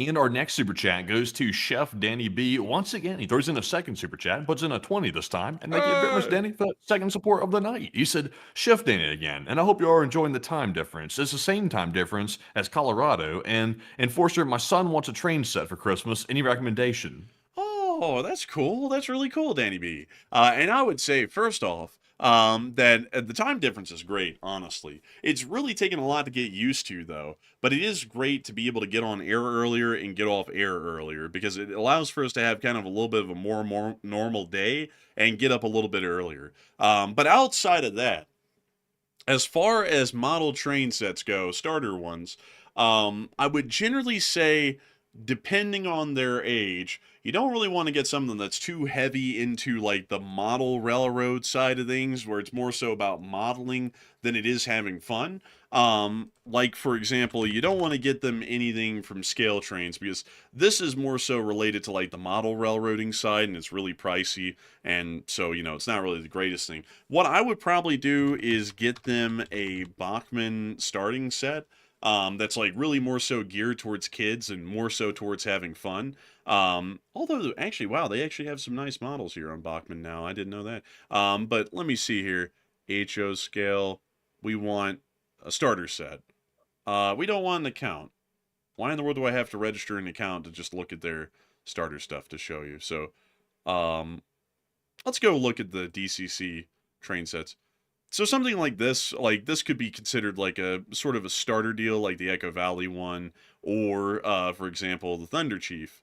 Either one of these. It doesn't really come with a lot of cars, and it doesn't really come with a lot of track. It comes with a straight oval, and you don't want to get them in oval. Like, that's one thing I do want to say. Like, everyone always has, like, the idea that the oval is what you need. And it's great that this does come with enough track. This does come with enough track to make an oval. But you want to get something like a switch and maybe a little bit of extra track, so that way they can make a spur or something like that. So that way they're not just running this thing in circles, and they have something to do with it.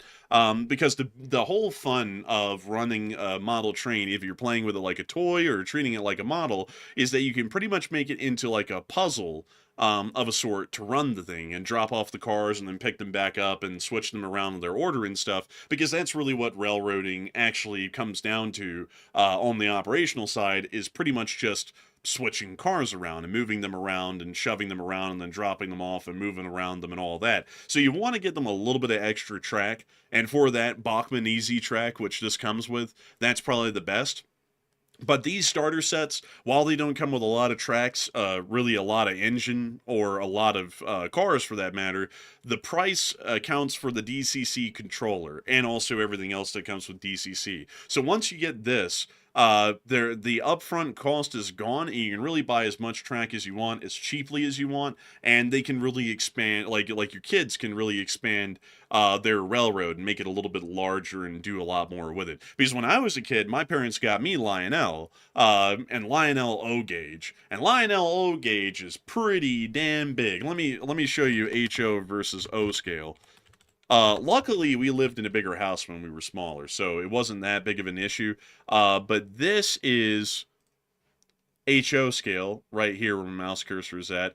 And this big one right here, this is O gauge. You want to get an HO scale because it's not too small. It's not N scale, which is microscopic. And it also is an O gauge, which is so big you need an entire basement to be able to run anything. It's pretty much right in the dead middle and the perfect size. So that's probably like the best thing to get them, as an HO scale DCC outfitted starter set, and then get them a little bit of extra track and a switch or two to work with that.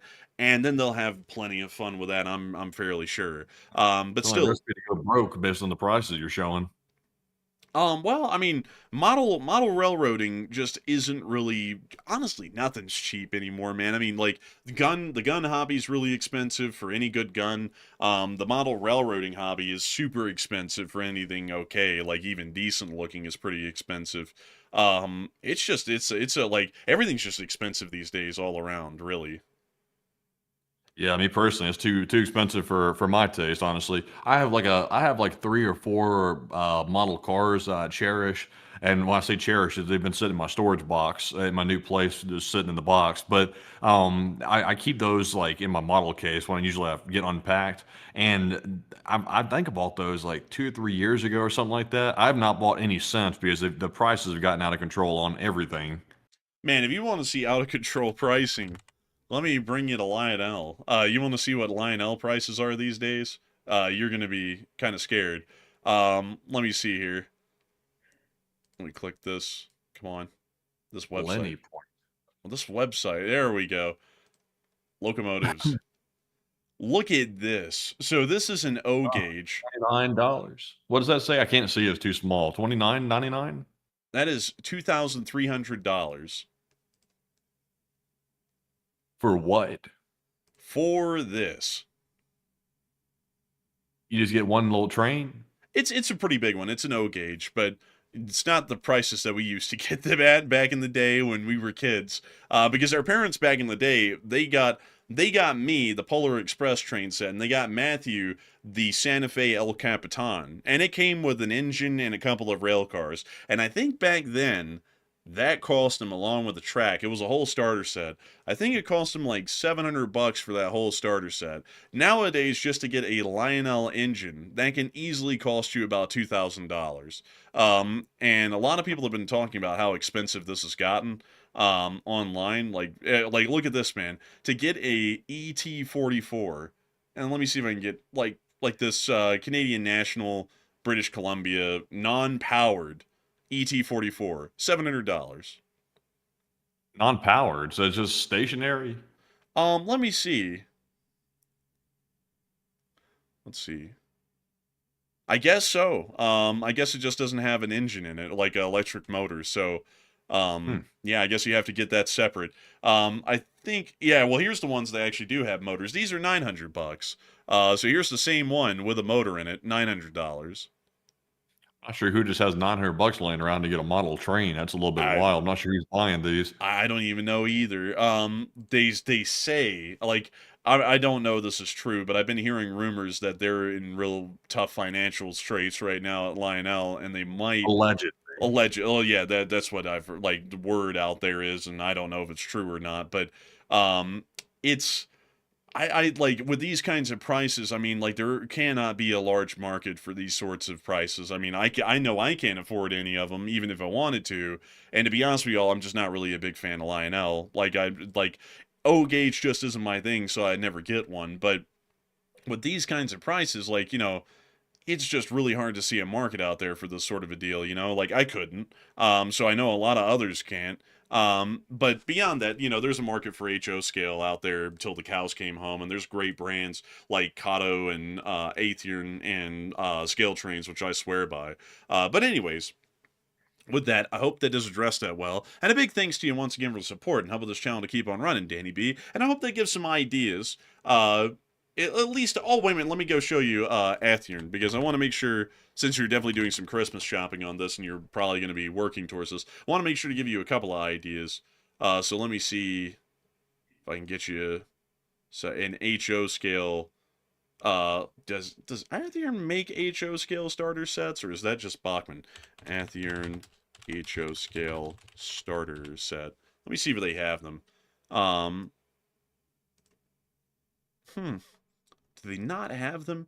Athearn is a great brand. If you just wanted to like cobble together something that's kind of like a starter set for them, this is a really good brand as well. I would highly recommend it. They have a wide variety of products, but Bachmann generally is kind of like the best way to explain Bachmann. They have a good starter line of stuff that isn't going to break the bank to get your kids started off with a model train set. So I hope that does address that well. And a huge thanks to you so much once again for helping this channel to keep on running. And I hope I was able to give you some pretty decent ideas there. I don't really play with model trains. I more so like want to model them, so I get them for that reason, but the play side of things is still really big, so I hope that helps the best way I can. And so with that, we are on to the next one. And up next, a big shout out to Fog37, also known as Bobo Vasquez, and he puts in a $10 support. And thank you very much, Bobo, for that support. Hey! He said, for you both, and you and your brother bring a lot of value. And thank you very much, Bobo. He said, Hey! and I'm sub to a shipload of creators, and you both are unique. Hey, and thank you so much for the kind words. We love to think that we are hopefully unique. We have our own style and, our own sense of humor and everything, and I hope that it really shows here on the channel. I know a lot of people have been enjoying it, and we always love to know that folks are enjoying it greatly. And I got to thank you massively for being one of those people and supporting this channel and helping us to keep this thing running. Because if it wasn't for folks like you, we wouldn't be able to make this thing possible, and we wouldn't have been able to make this thing a reality up till this day and keep being unique. So a huge thanks to you so much once again, and we are on to the next one. And this one goes to Kachulian343, and he puts in a 5 and said, number 1, never underestimate the Polish. Number 2, the American Revolution was won primarily with militiamen, and farmers fighting for their homes are scary. And I thank you so much for the support. And something that's so interesting is that a while ago, someone in the chat, of course, I'm not a political person, but I don't like it when political arguments are made off of historically inaccurate points. And some people weeks ago, I think it was like a month ago at this point, in the chat were saying that the Second Amendment's whole purpose was to overthrow the government. And I said that's not it. And so I did a whole bunch of research off of the show after they brought that up, and I said that's not it. That's just completely stupid. And I started to read about that. And you would not believe this, but the founding fathers, even George Washington, did not have a positive view of the militia at all. Even with George Washington and a lot of the founding fathers being huge advocates for pretty much leaning on the militia as the primary fighting force of this new republic, they still didn't have a lot of faith in, and especially George Washington, because in the Revolutionary War, interestingly enough, militias then suffered the same fate as militias throughout the rest of modern history, which is where they had very low morale, and they really wouldn't fight anywhere except for the locality, so it was really hard to take them on campaign. And so George Washington was saying, listen, I completely get that standing army is a threat to a democracy, which was the belief back then and kind of is still true to this day. But what George Washington also said is, we kind of have to have one, though, at least of some size, because if we count on militias, we're basically screwed if anyone actually tries to come over here and invade the country. So they maintained the Second Amendment, so that way the militias could exist and arm themselves, so that way they could be called up to service. But at the same time, that's also what created, at least initially, what was called the Federal Army. Nowadays we call that the US Army, but back in the day, that was the Federal Army, and was used specifically for the federal government and national defense purposes. And then the states would call on their militias, or the president would call on the states to call for their militias for federal service in the advent of a larger war. That was how it worked back then. It works completely different nowadays. So that was actually a really interesting deal. But I do thank you massively for the support, and I would say the militias certainly do have a very important role to play. And also, Taoist auditor said, wasn't a militia there because the U.S. didn't have a standing army? That is actually a really good question. And the answer is yes, for the large part. Standing army is in a huge one we didn't have, because that, one, the U.S. government hardly raised enough taxes to be able to support a large standing army, and two, back then, the idea of mobilization was heavily believed and heavily leaned into, even in larger powers like Britain and France, so you usually wouldn't see the army, or really the military, balloon in size until a war actually broke out and was declared. So the U.S. Army, at some points in early American history, like the U.S. Federal Army, was only 750 men strong. Like back in the day, around the time of the Whiskey Rebellion, let me see here, the Whiskey Rebellion. Let me go pull that up for y'all, because we did have a standing army, or a federal army during that time, but it was wildly small. Oh yeah, here you go. The strength of the U.S. forces that went to put down the Whiskey Rebellion: 13,000 militiamen and 10 regular army troops. Only 10 from the regular federal army, and that was it.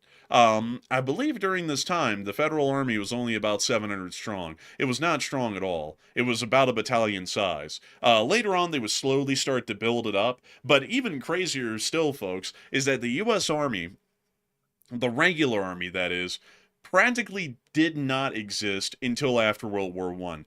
When we went to war in World War I, when we declared war on Imperial Germany in 1917, Matthew, how many men do you think was in the U.S. Army?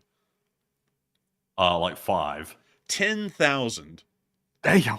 That was it. It was 3 brigades of guys, and that was it. So we, and that was so funny, because after we declared war on Germany, Woodrow Wilson had the whole cabinet sit down, and for, I think it was 3 straight days, they crunched numbers, and they realized that it would take the United States, I think it was something like 19 months to fully mobilize the army to even send 1 brigade over to France. And so then they were like, we're screwed. Like, they were like, we are absolutely screwed. And we really did not think this out before we declared war. But beyond that, that's generally the history of the U.S. Army, is that it never existed until wartime. And in the interim periods, it was so small it almost didn't exist, which is completely different to everything post-World War I and really World War II, because post-World War I, we kept a standing army about 200 to 300,000 strong through most of the interwar period, and then after World War II, the army has pretty much always been at a standard of about 700,000 strong or stronger, or the military combined has had about 1 million active service members or more throughout most of the post-war era. So a really... Just don't mess with the alcohol. That's the moral of the story. Be careful when you mess with alcohol. It's just something you got to be careful about.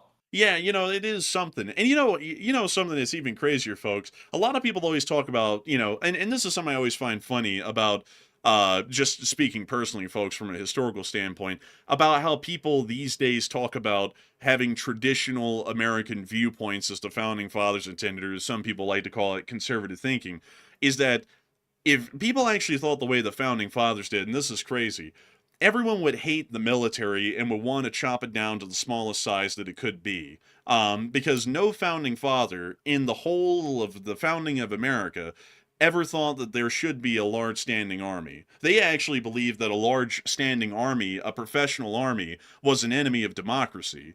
And that it would empower a tyrannical executive to wield the military on the people themselves and to pretty much crush any sort of public opinion or any civil dissent or anything for that matter. That's actually what they believe. So that's why they leaned so heavily into militias back then, is because they said, what militia would ever be called forward to service by a president, considering that the militia is made up of armed citizenry, for that person to then tell them to crush the armed citizenry? It would never happen. And, and a large standing army wouldn't exist either for that to just be forced onto the people anyways.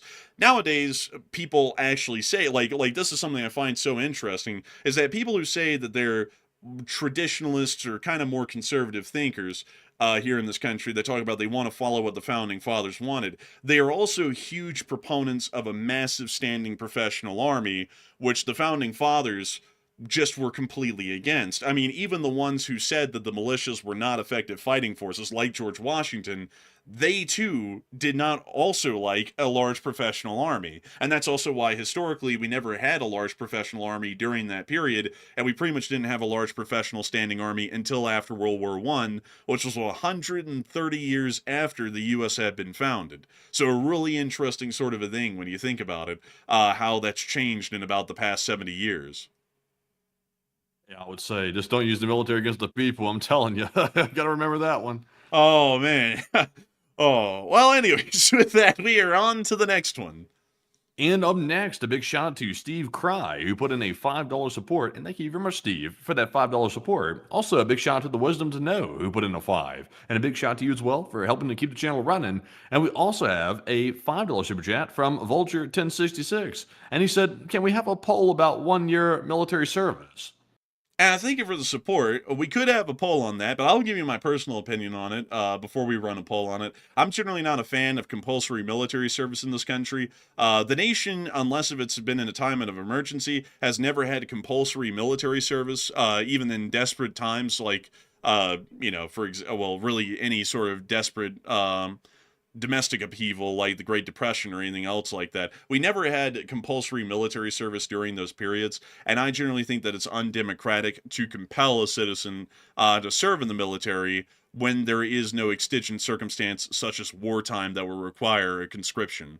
But still, I hope that does address that well, at least in my opinion, because I generally believe that a citizen should always have the largest say and the largest breadth and freedom as possible to do what they would want, even if it may not be considered societally acceptable and something that I would agree with. I believe that citizens have the right to do as they wish. It is a free country. But with that, I hope that, unless if we're in war, of course, if we are at war and it's a major one, I'm sorry, folks are going to have to bite the bullet and do their civic duty, and there will be a draft, and there will be conscription. But in the meantime, I believe that there shouldn't be. But a huge thanks to you so much once again for the support and helping this channel to keep on running. And with that, we are on to the next one. And this one goes to the Bruce Willis, the Bruce Wills, who put in a 5. And he said, unfortunately, with how the Middle East is, the help to Iran would just be seen as we tricked them into helping us. Well, I mean, maybe. Of course, we would have to put conditions on our support. Like, the Iranian government couldn't just snatch up all the aid we're bringing in and then claim that they found it somewhere and they're giving it to the Iranian people. They wouldn't be able to do that. We would give them support and help on conditions, though, where it would make it wildly clear to the public of Iran that it's the U.S. providing the support and not them. You would have to approach it on a case-by-case basis, because obviously I'm not going to be someone to say, oh, let's help out the Iranians. Then the Iranians tell you up front, screw you, we hate you, and we're also going to steal all the aid, beat up the aid workers, and then give it to the Iranian people ourselves and tell them that the Americans are assholes. Then I'd be like, no, we're not doing it. I would be like, nah, it's like, sorry, your people are going to have to suffer now because you're too stupid to help them. But, of course, there would have to be a little bit of nuance if we were to actually try and pull through with that. But it would be better to try than to not, because only good could come out of us even attempting to try. But still, a big thanks to you so much once again for the support and helping this channel to keep on running, because it is folks like you who help to make this thing possible and help us to keep this thing rolling. And with that, we are on to the next one. And we had a 5 from some person you hate, who said, what happened to America's morality? We should help the Iranian people get water because it's the right thing to do. Americans have never really had morality. that's a bit. Yeah, we never really have had it. That's a bit of a misconception that a lot of people have had, is that America at one point was an upright and moral sort of a society. We never really had any. I'll say we're more. Well, I think when they say morality, I think they mean like common decency, like where we don't let people generally suffer if we can try to like fix it. I would say generally speaking, we don't let people suffer if we see it for the most part. Now it happens, obviously. Like there are definitely cases of that. We're seeing that around the country with the homeless epidemic. But generally speaking, though, on the large scale, we try to help when we can. Yeah, well, on that end, as far as morality and having some decency and goodwill, I would say the thing is that people are being told these days that empathy is a weakness. Everyone's being told that, which I think is absolutely stupid, because empathy has been one of the greatest strengths of the United States throughout our whole history, is having some empathy and a little bit of care. And so I don't know why in the world a lot of people are really cruel these days. And it's not like, I'm not saying that to like bring them down. It's just a lot of people are, because they have no ability to empathize or put themselves in other people's shoes. If they were in a situation where things were incredibly bad, I'm sure they would like help from anyone at that point instead of getting help from no one. But some people don't really think that way. And I also got to say this, I find it very interesting. This is a personal critique myself, being a Christian. A lot of people who claim that they're Christians are some of the least empathetic people I see these days. And it's like they never crack open their Bible to see that Jesus always wanted people to be as empathetic and kind and caring and thoughtful as possible, even to people who wish death upon you and hate you. Jesus would still want you to treat those people well and turn the other cheek and help them out. And I don't really know how, just to be honest, this is my personal deal, not getting into religion. If you believe in it, you do. If you don't, you don't. But me being a Christian, I always find it very hypocritical that other people will call themselves Christians and then not have an empathetic bone in their body at all for anyone, no matter who they are or what religion they are. Because Jesus didn't say that you're supposed to end your empathy based off of other people's religion or their aversion to you or their hatred to you.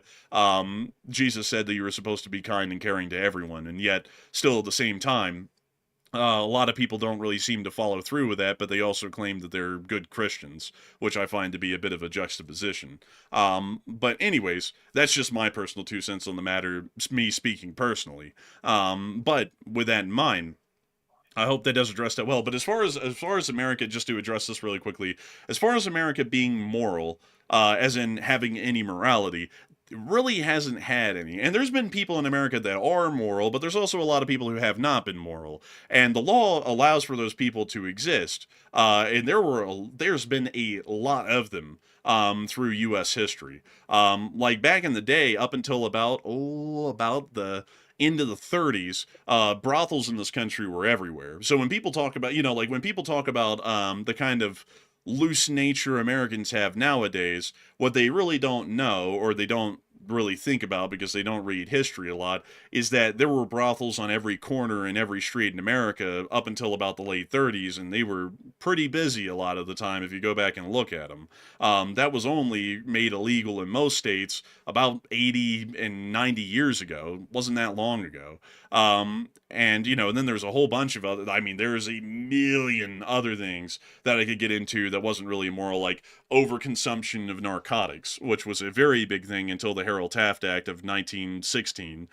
People would overindulge and die of overdose from all kinds of narcotics. People would drink themselves to death. There were murders everywhere. All kinds of stuff like that. I mean, like the kind of vices and sins that exist in America today have been here the whole time. It's just that people's ability to see these vices on the day-to-day has greatly increased in the modern day because of social media. So you can see some guy who's gotten plastered and is, robbing a car in Los Angeles like you were there in your own downtown or right outside your own house, which generally most people weren't able to see in America through most of history. But I hope that does address that well, and a big thanks to you once again for the support and helping this channel to keep on running. And with that, we are on to the next one.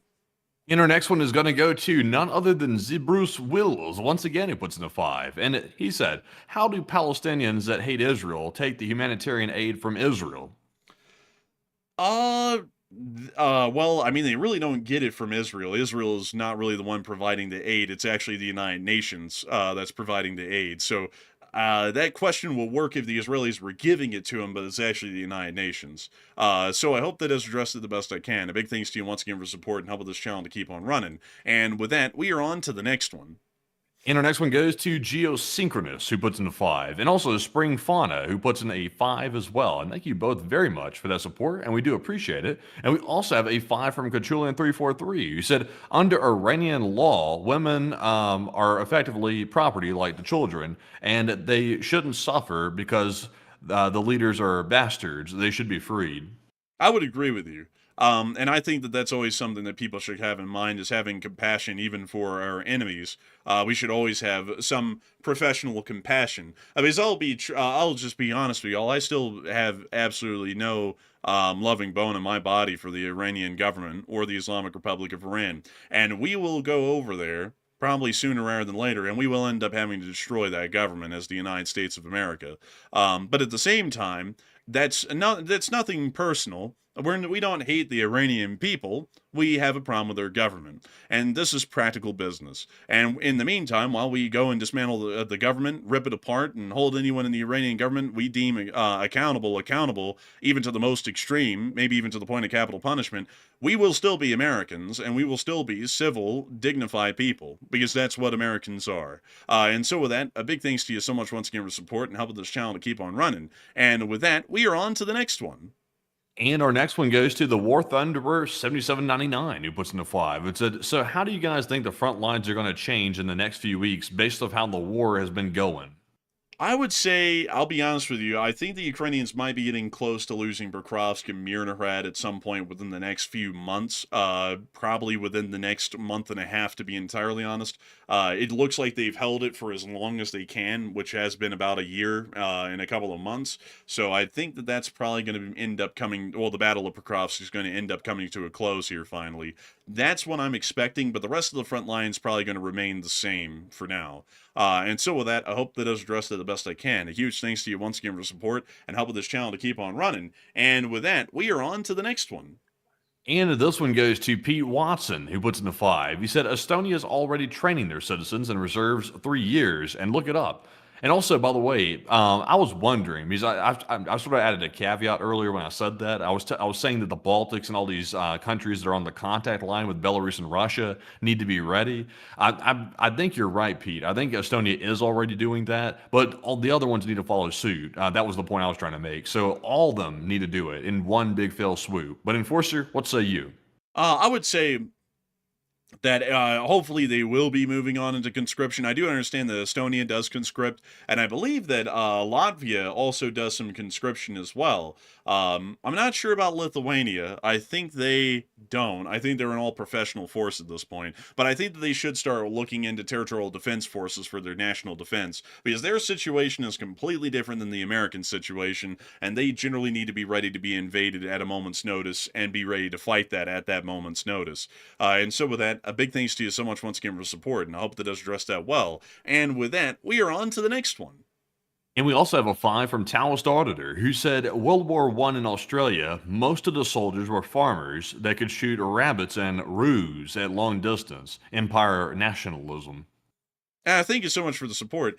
And that's true for the agricultural folks. A lot of the city folks, though, they actually didn't really know how to shoot. And also, on top of that, something else that's quite interesting is that a lot of those guys who were good shooters, they actually had no clue. I actually read a great book back in the day. It was called Doughboy War, written by a Eisenhower. I forgot his name.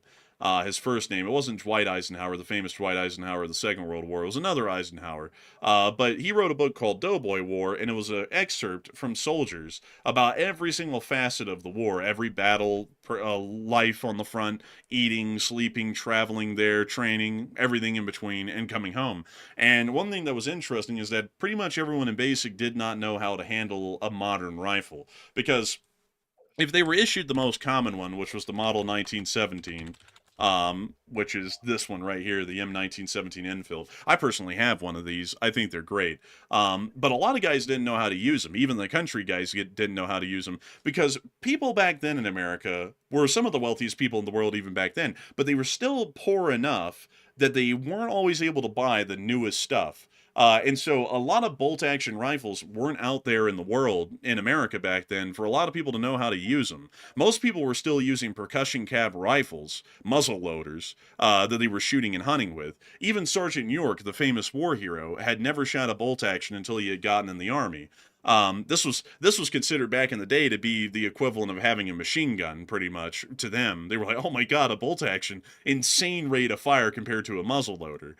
So a lot of these guys had to be taught how to use these bolt actions. So while they were decent shots with their muzzle loaders, they, one, had to learn how to use the bolt action, and two, they also had to learn how the optics work, the front post and rear post on this rifle, to be able to shoot it properly. And so that still took some training, and sometimes that was training that no one ever got in a unit, because they were trying to just get everyone over to France so quickly. They were just hoping that somewhere along the way someone would tell them how to do it, and so a lot of them ended up in France, and they actually didn't even know still how to shoot the rifle, and had to be told by someone else in their unit that finally was told how to do it, or a sergeant that they had been given a field commission to. So I hope that does address that well. Pretty interesting stuff, mind you, about that, is that back in the day, while pretty much every American back then had a gun, much like today, a lot of them didn't have the greatest, finest, and newest. So really, actually, to be entirely honest with you, it's just like it is today. Because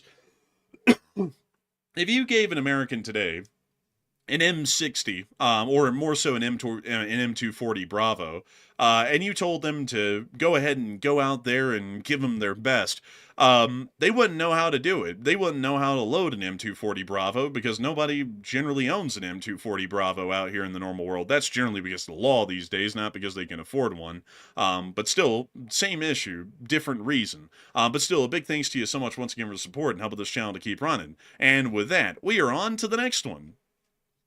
And our next one goes to Z. Bruce Wells once again. And he puts in a 10 this time and says, thinking about it, a UN relief package spearheaded by U.S. logistics to Iran could be possible, but I don't think the UN would be able to do it in time. And also, thank you guys for the after work news. Hey, and thank you so much for enjoying the afterwork news. And of course, we could push it through. I mean, if it's an emergency situation and they wanted to do something like that, they could push it through and get it done quick enough to where it could happen.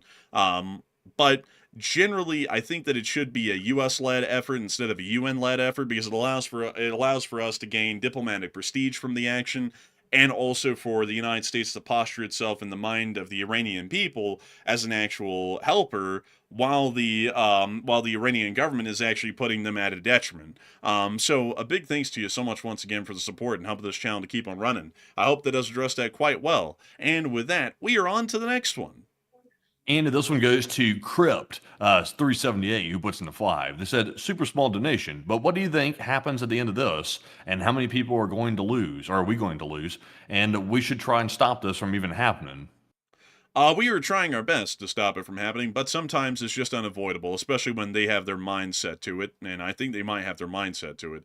So, unfortunately, I don't really think there's much of a way to avoid this, unless if the Russians finally blink and start to back off because they realize they don't really want this. So I hope that does address it the best I can. A big thanks to you once again for support and helping this channel to keep on running. And with that, we are on to the next one. And we also have a 3 from Plazoth. And thank you very much, Plazoth, for always throwing in that support every single night. And we do appreciate that very, very much. And we also have a 2 from the War Thunderer once again, who said, haven't you heard that lottos multiply? We have, and they really are starting to multiply these days. They're really filling up the whole Russian service nowadays. But a huge thanks to you so much once again. I hope that does address that well. And we are on to the next one. And a big shout out to Bismuth, who put in a 2. And thank you very much, Bismuth, as well, for that support and also helping to keep us running. And Bismuth is going to take us right into our live chat questions proper. It's now time to get some live chat questions, including our Morse code decoders. And tonight, we had the entire roster of decoders. It was Paul Schultz, Kevin J., Mason Miami, Joni Dog, Norm Pritchett, Arabelle Garbo, our Royal Fluffiness, Kush, Cubby Sire, and Brian Blairstown. They said, yeah, the Morse says, can you get us a little bit of sugar? The Russians are giving nothing but salt and LLT LSA. And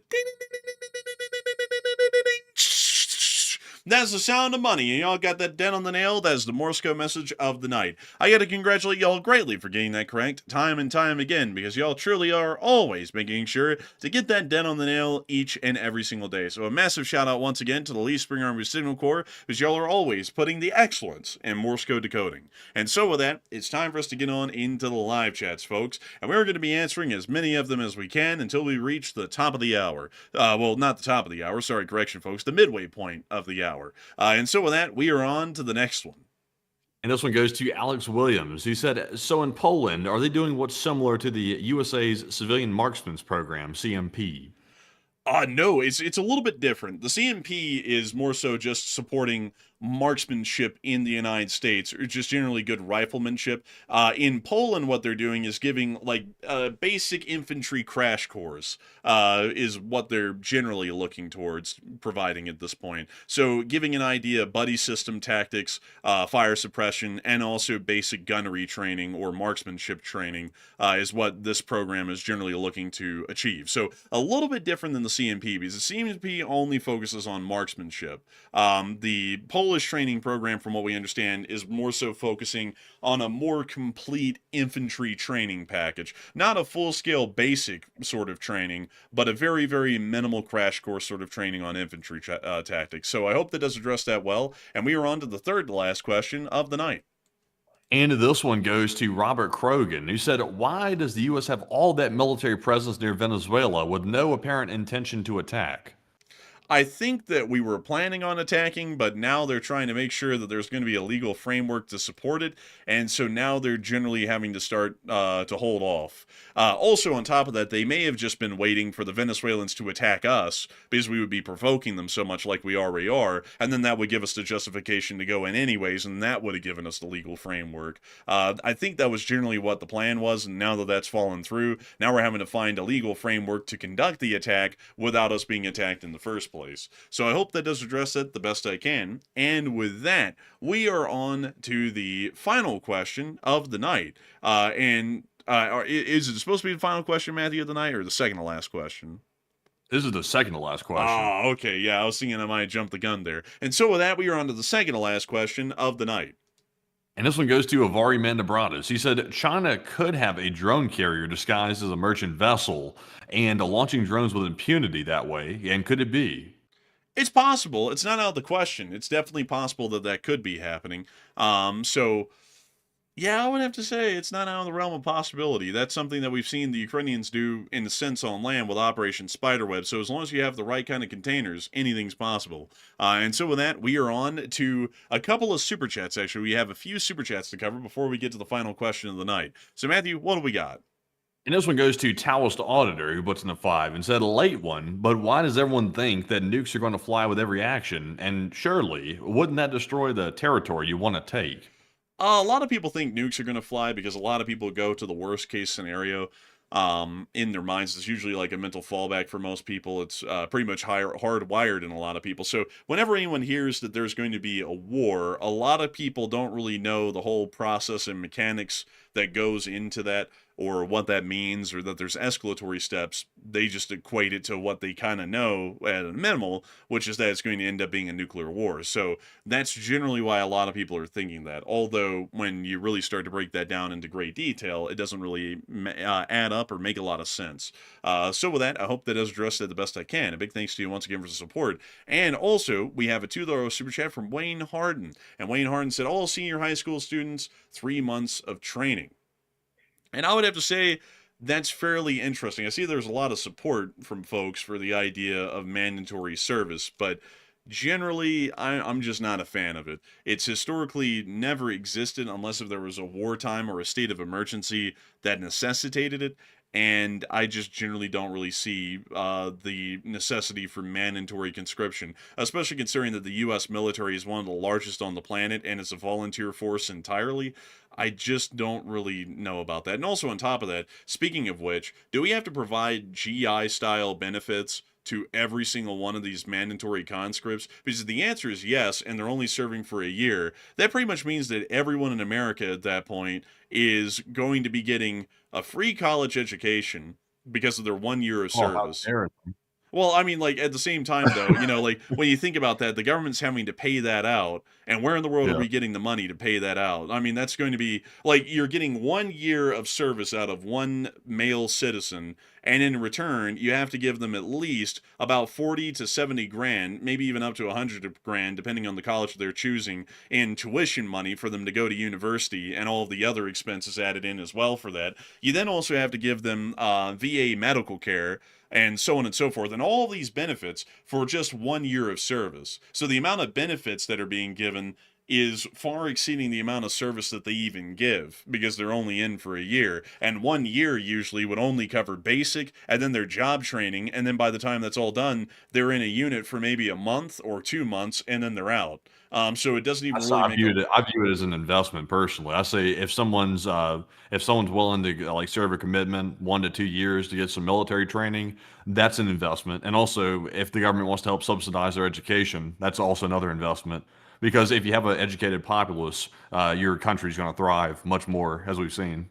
Yeah, I would say that that could be the case, but at the same time, though, the government isn't really getting a lot out of individual soldiers at that point for 1 year of service, and yet we're giving out a treasure trove in benefits to every single one of them for serving a year. I mean, hell, the shortest enlistment duration that we've ever had in American history, folks, is 2 years. Like, that is the shortest contract that was ever given. And you got all of those benefits for 2 years of service. We're now going to cut that in half even and make them into contract Nike at 1 year of mandatory service. And we really don't get much of anything out of it. Yeah, that's true. That's true. And also, by the way, a big shout out to Crispy9775, by the way, just threw in a $5 support literally right this second. And we do appreciate that, Crispy, very much. Yeah, and I got to thank you massively for that, Crispy, and supporting the channel and helping it to keep on running. And so with that, I hope that does address that quite well. I hope that does. And with that, actually, we have another one. And we have one more super chat that just came in from Camo Cannon 2655, who put in a 20. And thank you very much, Camo Cannon. They said, we don't really want to serve with people that don't want to serve, and keep it volunteer. That's what I'm saying. I think it should be kept volunteer. I think people should have motivation to serve, unless if it's an emergency and it's a major world war, then conscription will start. It has to start. That's just the necessity of it at that point. But beyond that, I just don't really like the idea of taking people who may not really be fit for military service in peacetime and then forcing them into the service for a year. That would be my personal belief, and I would thank you for agreeing with me there, because I just don't really think that's a good idea. And also, a lot of people are talking about, like I see some people, those spoiled Gen Z brats ought to be forced in to learn some discipline. It's like, hold up there. Nobody did that to your generation, and your generation was spoiled and out of control as well. So why in the world should Gen Z get the gun and be forced into 1 year mandatory service, even in peacetime, when no prior generation who's voting for that had to go through that themselves? Like, that's a little bit wild to me, personally. But with that, I hope that does address that the best that I can, at least in my opinion. And a big thanks to you once again for support and helping this channel to keep on running. And with that, we are on to the final question of the night. And so, who was like the last person who threw in the lucky last question of the night? And that viewer is going to be the Dirty Bubble, who said, if Russia were to use tactical nukes and ICBMs, what would your guys' guesstimate be on how many never leave the silos or blow up shortly after launch due to the poor maintenance? I would say probably 30 to 50% are going to suffer catastrophic failures. That's what I would generally believe, in my honest opinion, is that it's going to be a fairly large amount that would suffer failures. So a big thanks to you so much once again for the support and helping this channel to keep on running, because if it wasn't for folks like you, we wouldn't be able to make this channel possible and keep it running. And so with that, we're on to the next one. Also, by the way, we got a $2 super chat from Wayne Harden once again, and he said, you are clueless. Uh-oh. Damn. And also... also getting over that one, he said ROTC life skills training. ROTC though, that's a college. That's officer training school. What ROTC? No, are you sure? Because ROTC is a college version of JROTC, basically. That's the classes you take to prepare to become a commissioned officer. Yeah, I guess so. So everyone's supposed to be a second lieutenant in this guy's army? Yeah, but I mean, ROTC doesn't really teach you life skills, though. Like, I'm not sure. I mean, ROTC teaches you what you need to know to be a leader in the military, like somewhat. But you still got to go to OCS for that, at least according to what I know. ROTC is not a replacement for OCS, is it? Let me check that. Let's see. ROTC a replacement for OTS. OCS. Let's see. Let's see. So let's see here. So ROTC is a process of, let's see, of getting college-based programs that train cadets over several years to become officers, while Officer Training School is a shorter full-time program for those who have already graduated from college. So basically, if you wanted to become an officer and you have a college degree, but you didn't go through ROTC, then you go through Officer Training School if you qualify. Oh, but also, by the way, I'm not trying to throw shade here. I'm trying to be a good fellow. But Wayne said you are clueless when he put in his super chat there. Wayne, actually, you're mistaken. Wayne said ROTC is senior high school, and you're completely wrong. That's junior Reserve Officer Training Corps in high school. ROTC is in college, so it's actually you got it backwards. Let's see here. Army JROTC. Let's go take a look. I would know. I was in Army JROTC in high school, and it was called the Junior Reserve Officer Training Corps, and ROTC is the Reserve Officer Training Corps, Reserve Officer Training Corps, which is in college. But let's see here. Let's see. Army JROTC mission. Let me see here. I'm needing to find... Oh, let's see here. I could go find the one from my high school. JROTC is for high school. There was no ROTC in our high school. There was an ROTC at UAB, but there was no ROTC in my high school. So, yeah, I don't know about that. Yeah, that's not how it works. Let me see here. Let me just go to the pictures. Do these look like college kids? No, these are high schoolers, and they're in the JROTC. And I would know because we were in the JROTC. Like I don't even have to go and pull this up and find a source. We were in the JROTC, me and Matthew, and we were in high school when we were in JROTC. I then went to college and I took ROTC history classes. I didn't go through the ROTC courses to become an officer. I just went through the ROTC history classes, and that was college ROTC for officer training for those kids to eventually graduate and then go commission as officers. So JROTC is high school, ROTC is college. That's just completely wrong. I would just know because we did it, and I just know that off of knowledge and experience alone. So you want proof? You want proof? I got you proof right here. I'm going to show you all these trophies that we were sweeping, not me, but that we were sweeping. Let me send this over to you. Let me show you the days of Matt and JRTC. Let me send this over because they said I was clueless. I'm not clueless. But there you go. Show the people that. Let's see here. Let's take a look. Oh yeah, there we are. There I am back there in the back. But there's Matthew up front. And there's the trophies. and that was a U.S. Army JROTC in high school. So, that's that's how it is. Like that's what it is. That's the breakdown of it. That's a JROTC. And another super chat was just thrown in. Wrong. I'm an instructor in a high school ROTC. I would highly doubt that. ROTC. You got to add the J. It's if it's junior, it's high school. If it's ROTC, it's in college. It's just the way it is. I can call up my instructor, who was a JROTC instructor, and he will explain that as well. I mean, we literally went through like a whole talk about our time in the high school JROTC last night and how we didn't really enjoy it. But let me see here. Here we are. Just from Wikipedia. I mean, I already know because we were in it, so it's not like it's something I don't know about. But the Junior Reserve Officer Training Corps, Reserve Officers Training Corps, the JROTC, is a federal program sponsored by the United States Armed Forces in high schools and also in some middle schools across the United States and at U.S. military bases across the world. The program was originally created as a part of the National Defense Act of 1916, which we had to know because it was on our little... What was it, Matthew? The academic bowl tests that we would take. College testing. Yeah, as a part of the... What was it, Matthew? It was the... What was the academic team called again? The like basic academic team was just like just basic Army knowledge, military knowledge, and then you had JLab, which was the national version of that. Yeah, but that's what it is. And now this person is so angry, I give up unsubscribing. I would unsubscribe because you don't know what the hell you're talking about. Like I would just be honest with you. You have no damn clue what you're talking about. Throwing shade?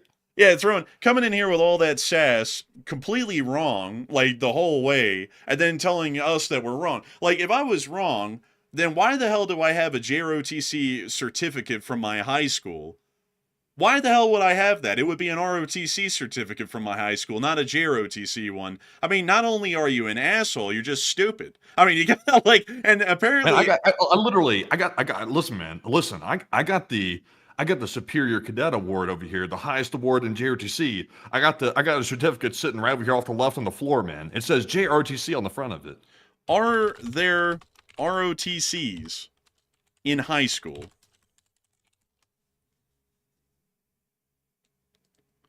Yes, ROTC programs are available in high school, though they were called JROTC programs.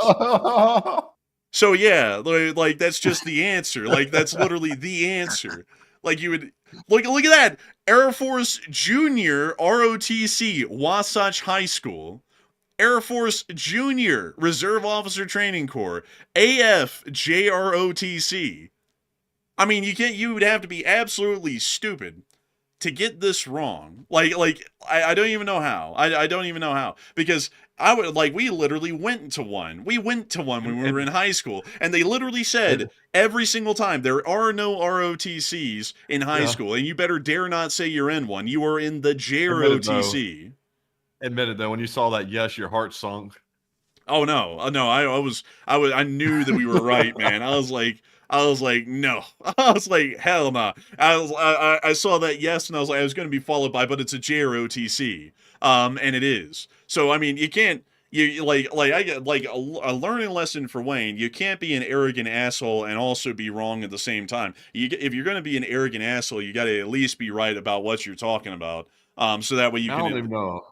I don't even know what's going on. There's another guy in here. He said, you guys didn't even know what OCS was. I was literally, before anybody even Google searched that, I already knew it was officer candidate school, before anybody searched it. So I don't know, the thing is, there's some people, most people there in the military are chill, when they get out and stuff like that. But some people that were former military, they are extremely precise about stuff and they want to be the subject matter expert. I was never in the military. I don't make any bones about that. I wasn't in the military. But at the same time, though, most of the stuff is common knowledge. You don't have to be in the military to know what OCS officer school is or anything like that. Yeah, I mean, that's just dumb. And then also telling us that we're wrong on something that we had personal experience with. I mean, we were in the damn JROTC, and then I took ROTC history classes in college.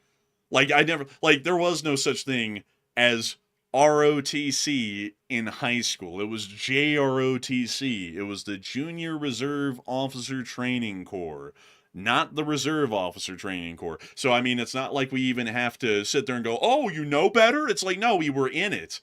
Hell, I would have to be honest with you, man. I'm doubting that guy has any experience with anything to do with an ROTC, because how the hell could you get something wrong like that? Yeah, who knows, man? Who knows? Anyways, with that, I hope that does address that apparently somewhat well. And with that, we're finally on to, well, actually, I think we had already gotten to the last question of the night at that point, and then that super chat came up, and then we had to address that. So with that, I hope we addressed all the questions well for the night and ended it on. Wait, we have 3 more super chats. Oh, we do? Yeah, we have 3 more super chats. Oh, actually. okay. So we're on to the next one. So this one goes to Nathan Ringerwall, and then Nathan put in a 20. And thank you very much, Nathan, for that support. He said, I think basic firearms handling and marksmanship should be taught in high school, and Russia and China go far beyond that in their schools. You know, generally, I actually would be a fan of that, because considering that firearm ownership is a constitutional right, I feel like there should be some sort of at least an optional elective that is provided or funded by the state or federal government in most public schools that allow for basic firearms training and safety courses. Because if you have a legal right in this country to buy a firearm, and usually the background check is incredibly easy, at least it certainly was in Alabama, all you had to do is, make sure that you weren't a felon, you could buy anything you wanted. I feel like it is quite pertinent to teach people, since they have the right, and with great power comes great responsibility of owning a firearm, to at least have some basic modicum of knowing how to safely handle a firearm, so that way they don't hurt themselves or hurt anyone else unintentionally when operating one. I would think that that would actually be a great thing to have just for the safety of the citizenry while they're exercising their rights to own firearms, and it also would help out with making sure that they at least have some minimal training of marksmanship as well. That would be great. And so a big thanks to you so much once again for the support and helping this channel to keep on running, because if it wasn't for folks like you, we wouldn't be able to make this channel possible and keep it running. And so with that, we are on to the next one. All right, so our next one goes to Taoist Auditor, who puts in a 5 and said, when I joined up, I was Charlie Company, the best. We were pushed hard in the hardest standards, and go relax. And I thank you so much for the support. And it looks like we got all the JROTC people weighing. And when I was in